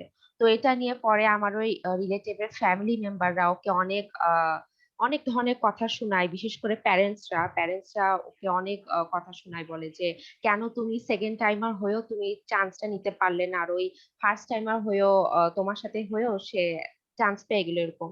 তো পরের দিন দেখা যায় যে রাতের বেলা তার বাসা ওই দিন কেউ ছিল না, ওই তার রুমে ফ্যানের সাথে দড়ি দিয়ে গলা মানে সুইসাইডটা করে। তো এই ব্যাপারটাকে আপনি আপনার দৃষ্টিভঙ্গিতে কিভাবে দেখছেন? আর আমার মনে হয় এটা এরকম, আমরা যারা একাডেমিক সেক্টরে আমরা যারা আছি তাদের সবারই এরকম একটা মেন্টালিটি অনেক সময় চলে আসে, যখন আমরা পরীক্ষার রেজাল্ট খারাপ করি, কার সাথে কম্পিটিটিভ মুডে থাকি, কারণ এখন সময়টা অনেক বেশি কম্পিটিটিভ। তো এই সিচুয়েশন গুলাকে আসলে কিভাবে হ্যান্ডেল করা উচিত, এবং আমার ওই রিলেটিভটা আসলে সেই মুহূর্তে তার কি ধরনের করণীয় উচিত ছিল, যদি একটু বলতেন। Thank you. অসাধারণ একটা প্রশ্ন নোয়েল নাহিদ। প্রথমে যেটা বলবো যে আহ, আমাদের যে স্লাইড গুলো আমরা দেখেছি, সেখানে আমরা পেয়েছি যে ফ্যামিলি ইস্যুজ এর কারণে সবচেয়ে বেশি আহ, যারা আত্মহত্যা করে তাদের পরিমাণটা অনেক বেশি, সংখ্যাটা অনেক বেশি। এর একটা কারণ হলো যে এরকম, যে ভুল ভাবে ছেলে মেয়েদেরকে তুলনা করা, যে অমুকের ছেলে চান্স পেয়েছে, তুমি কেন চান্স পাওনি? তোমার ওই বন্ধু ভালো জায়গায় চান্স পেয়েছে, তুমি কেন পাওনি? তোমার ওই বন্ধু ফার্স্ট হয়েছে, আমি কি তোমাকে খাওয়াই না, আমি কি তোমাকে পড়াই না, যে তুমি কিছু করতে পারলে না? এই যে এই ধরনের ইস্যু গুলো, এই ধরনের কম্পারিজন গুলোর কারণেই কিন্তু ব্যক্তির মধ্যে, যদি তার পার্সোনালিটি তা অত স্ট্রাকচার্ড না হয় এবং সে মেন্টালি অনেক বেশি স্ট্রং না হয়, সে কিন্তু এই বিষয়গুলো নিতে পারবে না। সেক্ষেত্রে দেখা গেছে যে আপনার যে রিলেটিভ ছিল, সে কিন্তু অলরেডি একবার অ্যাটেম্প করে ফেলিয়ার হয়েছে, এবং সে মেন্টালি জি, অনেক বেশি ভালনারেবল, জি। অনেক বেশি ভালনারেবল ছিল। এবং যখন দেখা গেছে পরের বার তারই কাছের একজন মানুষ চান্স পেয়েছে এবং সে চান্স পায় নাই, সেক্ষেত্রে হুম, তার কিন্তু এই ভালনারেবিলিটি অনেক বেড়ে গেছে। এক্ষেত্রে হুম, পরিবারের উচিত ছিল যে তুমি চেষ্টা করেছো, তুমি চান্স পাওনি, তুমি অন্য কিছু করবে। তুমি, তোমার যে ডাক্তারি হতে হবে, তোমার যে মেডিকেলে পড়তে হবে এমন কথা না, তুমি অন্য কোথাও যদি ট্রাই করো, তুমি ইনশাল্লাহ অন্য কোথাও ভালো করবে, এবং সেই অনুযায়ী পরবর্তী পরীক্ষার প্রিপারেশন নাও। এটা হওয়া উচিত ছিল একটা পরিবারের পক্ষ থেকে, তার যে সন্তান অথবা তার যে অধীনস্থ তাকে বলা। হুম, কিন্তু এই বিষয়টাই আমাদের মধ্যে লক্ষ্য করা যায় না, বিশেষ আমাদের মধ্যে যারা মেন্টাল হেলথ প্রফেশনাল, তাদের মধ্যে অনেক ক্ষেত্রে লক্ষ্য করা যায় না, এবং অনেক ক্ষেত্রে যারা আমরা মেন্টাল হেলথ নিয়ে কাজ করছি আমরা ওই বিষয়গুলো মাথায় রাখতে পারি না, আমরা অনেক বেশি এক্সেসিভ বলে ফেলি যে আহ তোমার তোমাকে দ্বারা কিচ্ছু হবে না। এই ধরনের নেগেটিভ কমেন্ট শুধুমাত্র যখন আমি তার সুপিরিয়র পর্যায়ে আছি, আমি তার ফ্রেন্ড জোনে আছি, এমন কোন পর্যায়ে আছি যে আমি সরাসরি তার সাথে যুক্ত, আমি তাকে এইভাবে পজিটিভ ভাইবটা দেয়া যে this is not the end, আরো অনেক দূর যেতে পারবা তুমি, আরো অনেক স্কোপ আছে। এটা হতে পারে আমাদের ভূমিকা। সেকেন্ড হলো যে যে যার সাথে ঘটেছে, মানে যে আত্মহত্যা করেছে আপনার রিলেটিভ, হুম, তার যেহেতু মেন্টাল সাপোর্টের ইয়া ছিল না, কোনো ওয়ে ছিল না, যেহেতু পরিবার থেকেও চাপটা ছিল, তার জি কাছে কিন্তু এই বিষয়টাই মনে হয়েছে যে আত্মহত্যাটাই আমার জন্য সবচেয়ে ভালো উপায়, যে আমি আর ফ্যামিলির কারো কথা শুনতে হবে না, তারা যে আমি যে চান্স পাইনি এই জন্য তারা সমাজে অপমানিত হয়েছে, সেটা আর হতে হবে না, এই জন্য আমি আত্মহত্যা করবো। সে যদি এটা চিন্তা করতো যে বাবা মা আসলে বকতেই পারে, তাদের এই বকার অধিকারটুকু আছে, কারণ তারা আমার জন্য কষ্ট করছেন এবং তারা আশা করেন যে আমি ভালো করব, আমি হুম, করতে পারিনি, তার মানে আমার কি করতে হবে, এর চেয়ে ভালো কিছু করে দেখাতে হবে। যে মেডিকেলে পড়লে যে সবাই ভালো করবে তা না, আমি হয়তো ইঞ্জিনিয়ারিং পড়ে ভালো করতে পারবো, বা ভার্সিটি এমন একটা সাবজেক্টে আমি পড়তে চাই যে সাবজেক্টে পড়লে মা বাবা বলবে না হ্যাঁ, মেডিকেলে যদি না পড়তে পেরেছে, এই সাবজেক্টে পড়ে ওর লাইফে অনেক বেশি শাইন করতে পারবে, সে সাকসেসফুল হতে পারবে। ব্যক্তি যদি ওই আপনার রিলেটিভ যদি এইটা চিন্তা করতো যে আসলে আমি যদি এইভাবে এখন অগ্রসর হই, যেহেতু আমার মেডিকেলে হয়নি তার মানে এটা আমার এন্ড না, আমি একটু সময় নিই, আমি বাবা মাকে বোঝাই যে আমি আরো ভালোভাবে চেষ্টা করব, এবং পরবর্তীতে ভার্সিটির ভালো একটা সাবজেক্টে আমি চান্স পেতে চাই, এবং আমি এই বিষয়টা নিয়ে পরবর্তীতে আগাতে চাই। তার মাথায় যদি এই ধরনের চিন্তা ভাবনাটা আসতো, এবং এটা কিন্তু একদিনে গ্রো করবে না, সাডেনলি গ্রো করবে না, এটা হলো দীর্ঘদিনের বিষয়। যেমন আমি বলতেছি যে প্ল্যানিং ছাড়া হতে পারে যে আপনার রিলেটিভের সাথে এর আগেও তার বোর্ড এক্সামের কারণে এরকম হয়েছে যে বোর্ড এক্সামে তাকে ভালো করতে হবে এরকম প্রেশারাইজ করা হয়েছে, তার আগে অন্য কোনো কারণে প্রেশারাইজ করা হয়েছে, এই প্রেশার গুলো কিন্তু একদিনে আসে নাই। এবং আলটিমেটলি সে যদি ওরকম একটা এনভায়রনমেন্ট পেতো যেখানে তাকে কেউ বলবে যে হ্যাঁ পজিটিভ চিন্তা করো, this is this is not the end, তুমি অন্য কিছু করেও আগাতে পারবে, এই চিন্তা যদি এই ব্যক্তির মাঝে থাকতো তাহলে হয়তো সে আত্মহত্যার পথ বেছে নিত না। নোয়েল নাহিদ, বোঝাতে পেরেছি? আমি আশা করি আমি এক্সপ্লেন করতে পেরেছি আমার মতো করে। জি, থ্যাংক ইউ ভাইয়া, থ্যাংক ইউ সো মাচ। এবং আরেকটা কোশ্চেন করেছিলেন, আমি এটা স্কিপ করে গেছিলাম, সেটা হলো যে আমরা কি করতে পারি। জি আমরা যখন যারা আছি আমাদের মধ্যে অনেক সময় কারণে অকারণে মনে হয় যে আমরা আত্মহত্যা করে ফেলবো, এরকম একটা টেন্ডেন্সি চলে আসে। তো ফ্রেন্ডদের বুলিং এর কারণে, যেমন আমার ফার্স্ট ইয়ারের রেজাল্ট খারাপ হয়েছে, সবাই আমাকে তুচ্ছ তাচ্ছিল্য করছে, অথবা আমি ফেল করছি, বা অন্য কোনো কারণে আমি ইয়ার ড্রপ করেছি, অথবা কোনো একটা বিষয়ে আমি সবার সামনে লজ্জিত হয়েছি, বা আমার কারণে ফ্যামিলির কোনো আহ, কেউ কোনো মেম্বার লজ্জিত হয়েছে, বা ফ্যামিলি অ্যাসাম্ড হয়েছে, এরকম কোনো ঘটনা ঘটতেই পারে স্বাভাবিক, এবং এটা আমাদের ইচ্ছা অনিচ্ছা যে কোনো ভাবে হতে পারে। এখন আমাদের মূল কথা হলো আমরা ওই বিষয়টাকে, আমি যেটা করি আমার পার্সোনাল অপিনিয়নে, আমি ওটাকে দুই ভাবে চিন্তা করি। আমি যদি এটা নেগেটিভলি চিন্তা করি যে আমার সাথে কেন হয়েছে, আমার কারণে সবাই অপমানিত হয়েছে, আমি এই জীবন রাখবো না, আমি আত্মহত্যা করবো বা নিজের ক্ষতি করবো, নাম্বার ওয়ান। এবং সেকেন্ড চিন্তা করি, আমি যদি এই কাজগুলো করি, আত্মহত্যা করি বা নিজের ক্ষতি করি অথবা কোনো ভুল ডিসিশন নেই, তখন ফ্যামিলির যে আদার মেম্বার্স যারা আমাকে বকাবকি করছে অথবা এই করছে, তারা এই সাময়িক অসুবিধার কারণের চেয়েও আরো বেশি দুঃখিত হবে কিনা, তো আমি কি ভুল সিদ্ধান্ত নিচ্ছি কিনা। আমি যখন দুইটা বিষয়কে পাশাপাশি রাখবো এবং ইতিবাচকতাকে বা পজিটিভিটিকে আমি গুরুত্ব দিব, তখন দেখা যাবে ইজিলি আমি এই বিষয়গুলো থেকে ওভারকাম করতে পারছি। যে আমি রেজাল্ট খারাপ করতে পারিনি, পরের বার আমি অনেক ভালো করে পড়াশোনা করবো, প্রিপারেশন নিব, আমি ভালো করব। আমার এই কারণে বাবা মাকে এখানে অসম্মানিত হতে হয়েছে বা কথা শুনতে হয়েছে, বা আহ, তারা মন খারাপ করেছে, আমি এই কাজগুলো আর করব না। কিভাবে করব না সেটার একটা ওয়ে আমরা বের করব, ওই তখনই আমরা এই বিষয়গুলো নিয়ে চিন্তা করব। তখন দেখা যাবে কি আমরা এই সব সুইসাইডাল থট অথবা সেলফ হার্মের বিষয়গুলো থেকে বের হয়ে আসতে পারবো। আহ বুঝাতে পেরেছি? আমি আমার পার্সোনাল অপিনিয়ন গুলো আপনাদের সাথে শেয়ার করলাম। এবং নোয়েল নাহিদকে ধন্যবাদ অসম্ভব সুন্দর একটা প্রশ্ন করার জন্য। আর ধন্যবাদ কেউ? এবং আমি ভাইয়া আবার আসসালামু জিজ্ঞেস করি। আলাইকুম। ওয়ালাইকুম আসসালাম। উম, ভাইয়া আমার কিছু শেয়ার করার ছিল। হ্যাঁ, আপু, শুনতে পাচ্ছেন ভাইয়া? হ্যাঁ আপু শুনতে পাচ্ছি, বলেন। ভাইয়া, হ্যাঁ ভাইয়া, আমার হচ্ছে কাজিন আছে একটা। তো সে রিসেন্টলি 3-4 মাস ধরে তার মেন্টাল হেলথে অনেক সমস্যা হচ্ছে আর কি। মেন্টাল কন্ডিশন খুবই খারাপ। সে হচ্ছে বাসায় খুবই মানে ভালনারেবল টাইপের বিহেভ করতেছে। তো তার হচ্ছে এজ হচ্ছে 17-18 এমন এজ।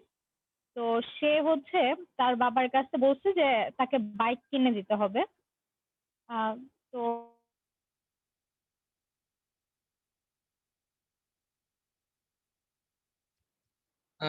কে শুনতে পাচ্ছি না।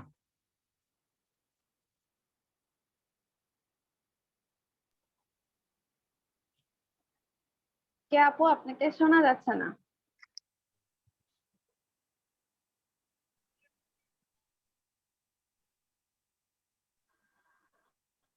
আচ্ছা, শোনা আমি যাচ্ছে?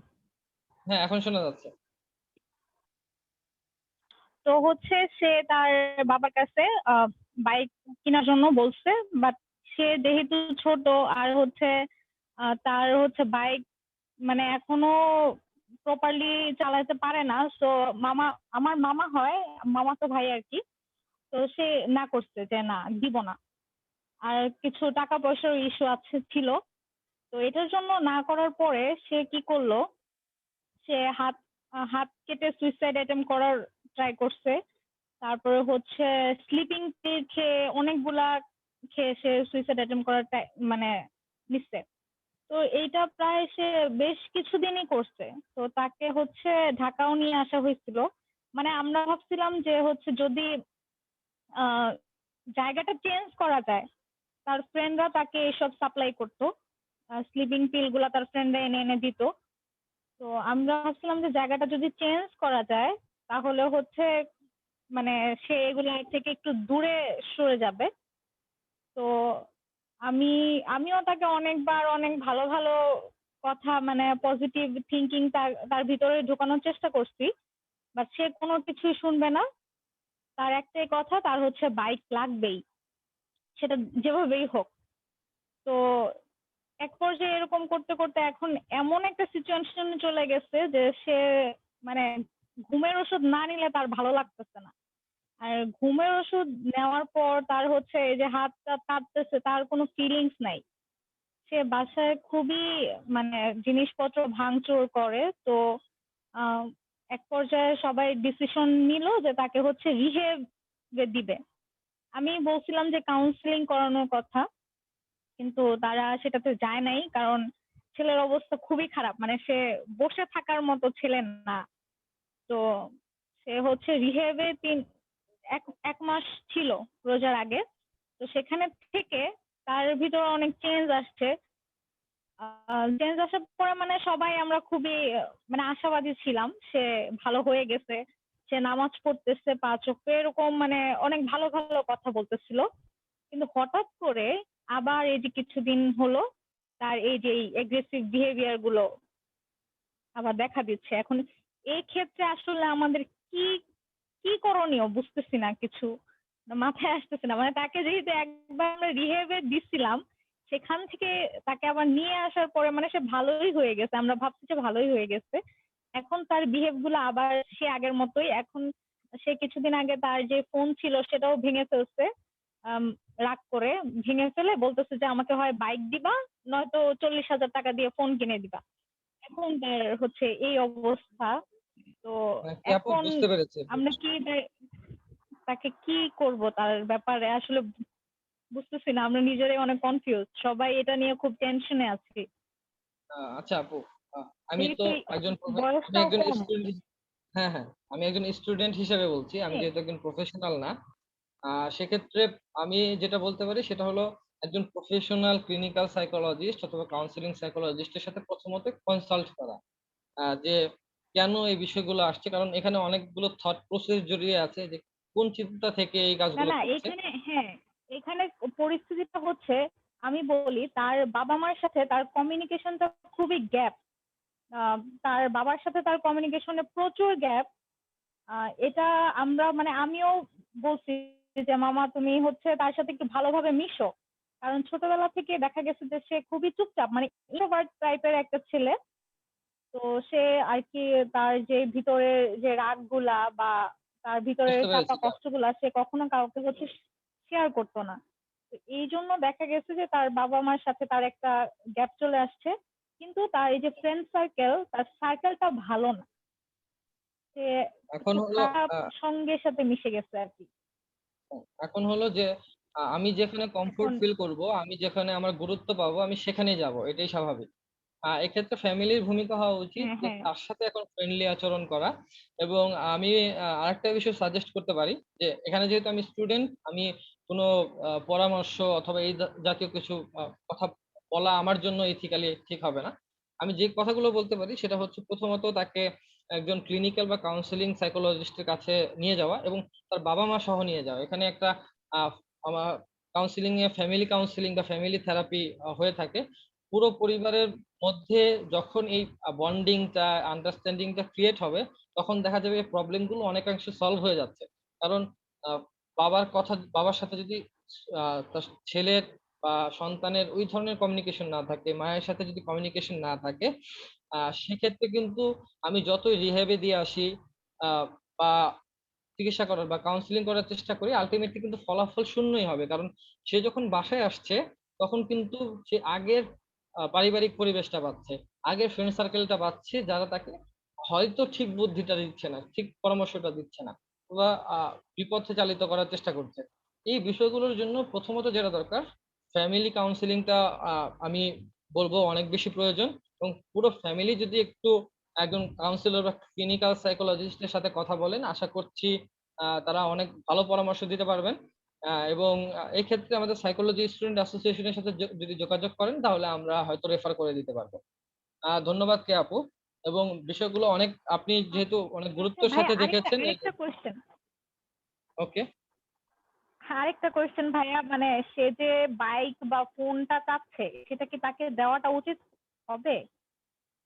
না, সে সে যদি এখন পর্যন্ত মেন্টালি স্টেবল না হয়, অথবা সে যদি এই দায়িত্বগুলো নিতে না শেখে, অথবা সে যদি রাগের বশে বা জিদের বশে এই কাজগুলো করে থাকে, সেক্ষেত্রে যদি আপনি তাকে এই বাইকটা প্রোভাইড করেন, সে হয়তো এখন 1 লাখ টাকা দিয়ে একটা বাইক নিচ্ছে, সে আরো 6 মাস পরে 2 লাখ বা 5 লাখ টাকা দামের আরেকটা বাইক চাবে। সে এটা ধরেই নিবে যে আমি যদি জিদ করি, আমি যদি রাগ দেখাই ফ্যামিলির সাথে, আমি যদি ভাঙচুর করি, তাহলে হয়তো ফ্যামিলি এটা মেনে নিয়ে আমাকে আবার ওটা দিবে। তো আমি যদি এই কাজগুলো করি, সেক্ষেত্রে আমি তাকে প্রশ্রয়টা দিলাম যে আমি পরবর্তীতে এই কাজ আবার করতে পারবো। সেক্ষেত্রে আমার মনে হয় যে তার সাথে রাগারাগি না করে ফুল ফ্যামিলি একটা ফ্যামিলি কাউন্সিলিং নেওয়া উচিত, ফ্যামিলি বন্ডিংটা আরো বেশি স্ট্রং করা উচিত। ধন্যবাদ কে আপু, অসাধারণ ওকে একটা ভাইয়া, প্রশ্ন থ্যাংক ছিল। You so much. Thank you একজন সো মাচ চ্যাট ভাইয়া। বক্সে বলেছেন ভাইয়া, যে চ্যাট বক্সে একটা কোশ্চেন আসছে। হ্যাঁ। কোশ্চেনটা হচ্ছে প্রীতি আপু লিখেছেন। তিনি বলেছেন, আসসালামু আলাইকুম, আমার একটা কোশ্চেন ছিল। যে ব্যক্তি সুইসাইড অ্যাটেম্পটের পর ফেইলিওর হয়ে বেঁচে গেছে, এরপর তার সাথে আমাদের কি রকম বিহেভ করা উচিত, বা তার জন্য আমাদের কি করতে পারি আমরা? আচ্ছা, এটাও একটা গুরুত্বপূর্ণ প্রশ্ন যে আমরা কি ধরনের আচরণ করতে পারি। প্রথমত, যে ব্যক্তি সুইসাইড অ্যাটেম্প করেছে, আমরা জানি সে আবারও সুইসাইড অ্যাটেম্প করতে পারে। এটা অনেক স্বাভাবিক একটা কথা। সেক্ষেত্রে আমরা তার সাথে আচরণটা কেমন করবো, তার সাথে আমার সম্পর্কটা কেমন, আমার প্রথমেই জানতে হবে। কোনো কিছু করার আগে আমার প্রথম যে কাজটা, সেটা হলো তার সাথে একটা ভালো কমিউনিকেশন তৈরি করা, যাতে করে সে আমার উপর বিশ্বাস করে এবং আমার সাথে ওই বিষয়টা শেয়ার করতে চায়। এবং তাকে এই অ্যাসুরেন্সটা দেওয়া যে আমি তোমার কথাগুলো শুনবো, আমি আমি যদি আমার যদি সম্ভব হয় আমি তোমাকে হেল্প করব, অথবা আমি তোমাকে একজন প্রফেশনাল সাইকোলজিস্টের কাছে বা কাউন্সিলরের কাছে নিয়ে যেতে চাই, যে তোমাকে হেল্প করতে পারে।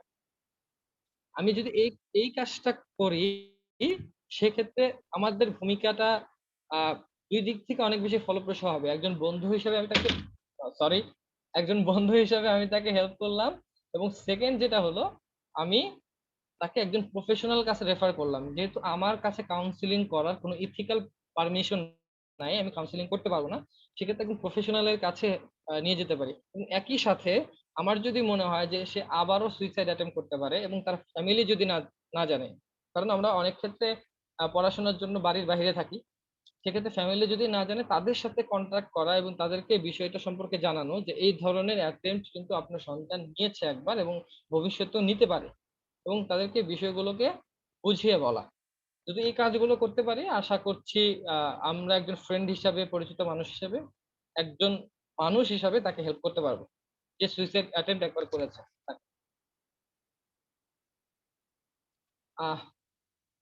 কোশ্চেনটা কে করেছিলেন? কোশ্চেনটা প্রীতি আপু করেছে। থ্যাংক ইউ প্রীতি আপু।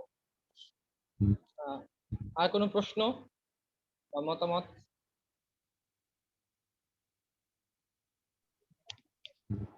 ভাইয়া আসসালামু আলাইকুম। ওয়ালাইকুম আসসালাম।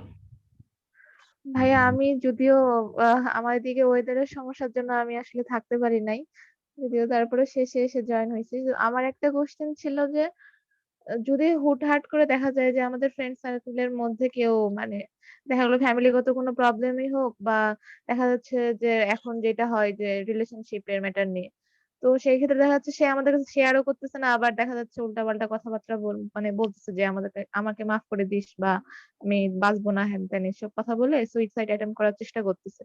তো সেই ক্ষেত্রে তাকে আমরা কিভাবে ওইটা থেকে বের করে আনতে পারি? প্রথমত আমি যেটা বললাম তার সাথে কমিউনিকেট করতে হবে। সে কোন, আপনার বন্ধু কেন একটা কথা আপনাকে বলবে? প্রথমত যেটা লাগবে সেটা হলো ট্রাস্ট। সে যদি আপনাকে ট্রাস্ট করতে পারে তাহলেই একমাত্র আপনাকে এই কথাটা বলবে। আপনি যদি বুঝতে পারেন তার মধ্যে একটা সুইসাইডাল টেন্ডেন্সি আছে, সেক্ষেত্রে আপনি সবার সামনে জিজ্ঞেস না করে তাকে পার্সোনালি নক করুন অথবা তাকে সময় দিন, তার সাথে কথা বলতে থাকুন কোনো একটা বিষয় নিয়ে। প্রয়োজনে আপনার নিজের পার্সোনাল কিছু এক্সপিরিয়েন্স শেয়ার করুন এই বিষয়ে, যে আপনার এই হয়েছে, আপনি গল্প করুন বিষয়। দেখুন একটা সময় যখন সে ফ্রি ফিল করবে আপনার সাথে কথা বলতে এবং সে মনে করবে যে আপনিও তো আপনার কথাগুলো তার সাথে শেয়ার করতেছেন, আপনি আপনি তার সাথে একটা বন্ধুত্বপূর্ণ আচরণ করতেছেন, সেক্ষেত্রে দেখা যাবে ধীরে ধীরে সে তার নিজের কথাগুলো আপনাকে বলার ট্রাই করবে। তার জন্য যেটা প্রয়োজন প্রপার কমিউনিকেশন। এবং সেকেন্ড হলো যে ধরেন আপনি তার সাথে কমিউনিকেশনটা করতে পারলেন না, কিন্তু যার সাথে তার ভালো বন্ধুত্ব তাকে আপনি এই কথাটা বলতে পারেন যে আমার মনে হচ্ছে যে সে এমন কিছু করতে পারে যেটা ঠিক হবে না, বা সুইসাইড অ্যাটেম্প করতে পারে বা খারাপ কিছু করতে পারে। সেক্ষেত্রে আপনি তার সাহায্য নিয়েও কিন্তু আপনার ওই বন্ধুকে বা কাছের মানুষকে হেল্প করতে পারেন।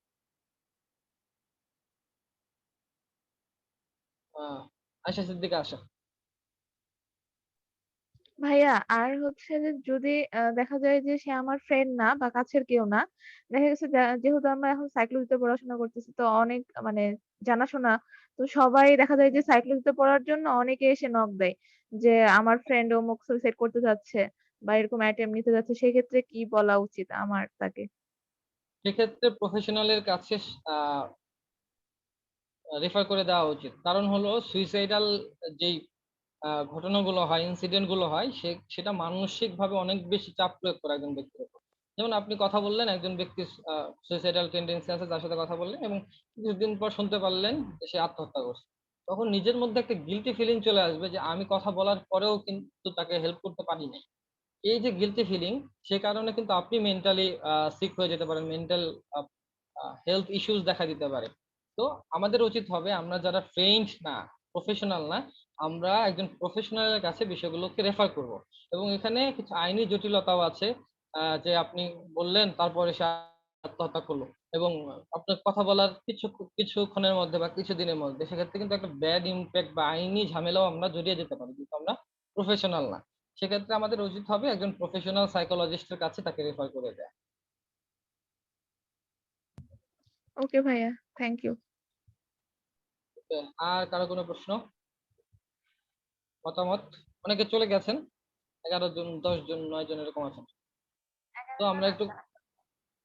ওকে, আমার 2টা আইডি, রাফিরের 2টা আইডি, সেজন্য 11 জন। তার মানে আমরা 9 জন আছি। আমরা 9 জন আছি। আর কারো কোনো প্রশ্ন, মতামত? তাহলে আমরা শেষ করে দিই, অনেকটা সময় হয়ে গেছে।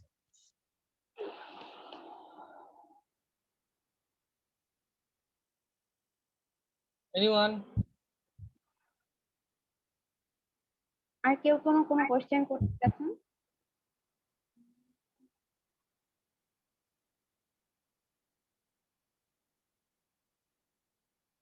ওকে, কারো হয়তো কোনো প্রশ্ন নাই। মিম আপু কি আছেন? মিম আপু, হ্যাঁ, আমি শুনছি। তাহলে কি আজকের সেশন আমরা শেষ করে দেব? হ্যাঁ, আমার তাই মনে হয়। অনেক সুন্দর একটা সেশন ছিল। শান্ত অনেক দারুণ একটা সেশন রেখেছে, এটার জন্য শান্তকে অসংখ্য ধন্যবাদ। আর আমাদের উপস্থাপিকা, তাকে অসংখ্য ধন্যবাদ। আজকের সেশনে যারা ছিলেন এতটা সময় ধরে, আশা করি আমি নিজেও অনেকটা উপকৃত হয়েছি আজকের সেশন থেকে, অনেক কিছু জানতে পারছি।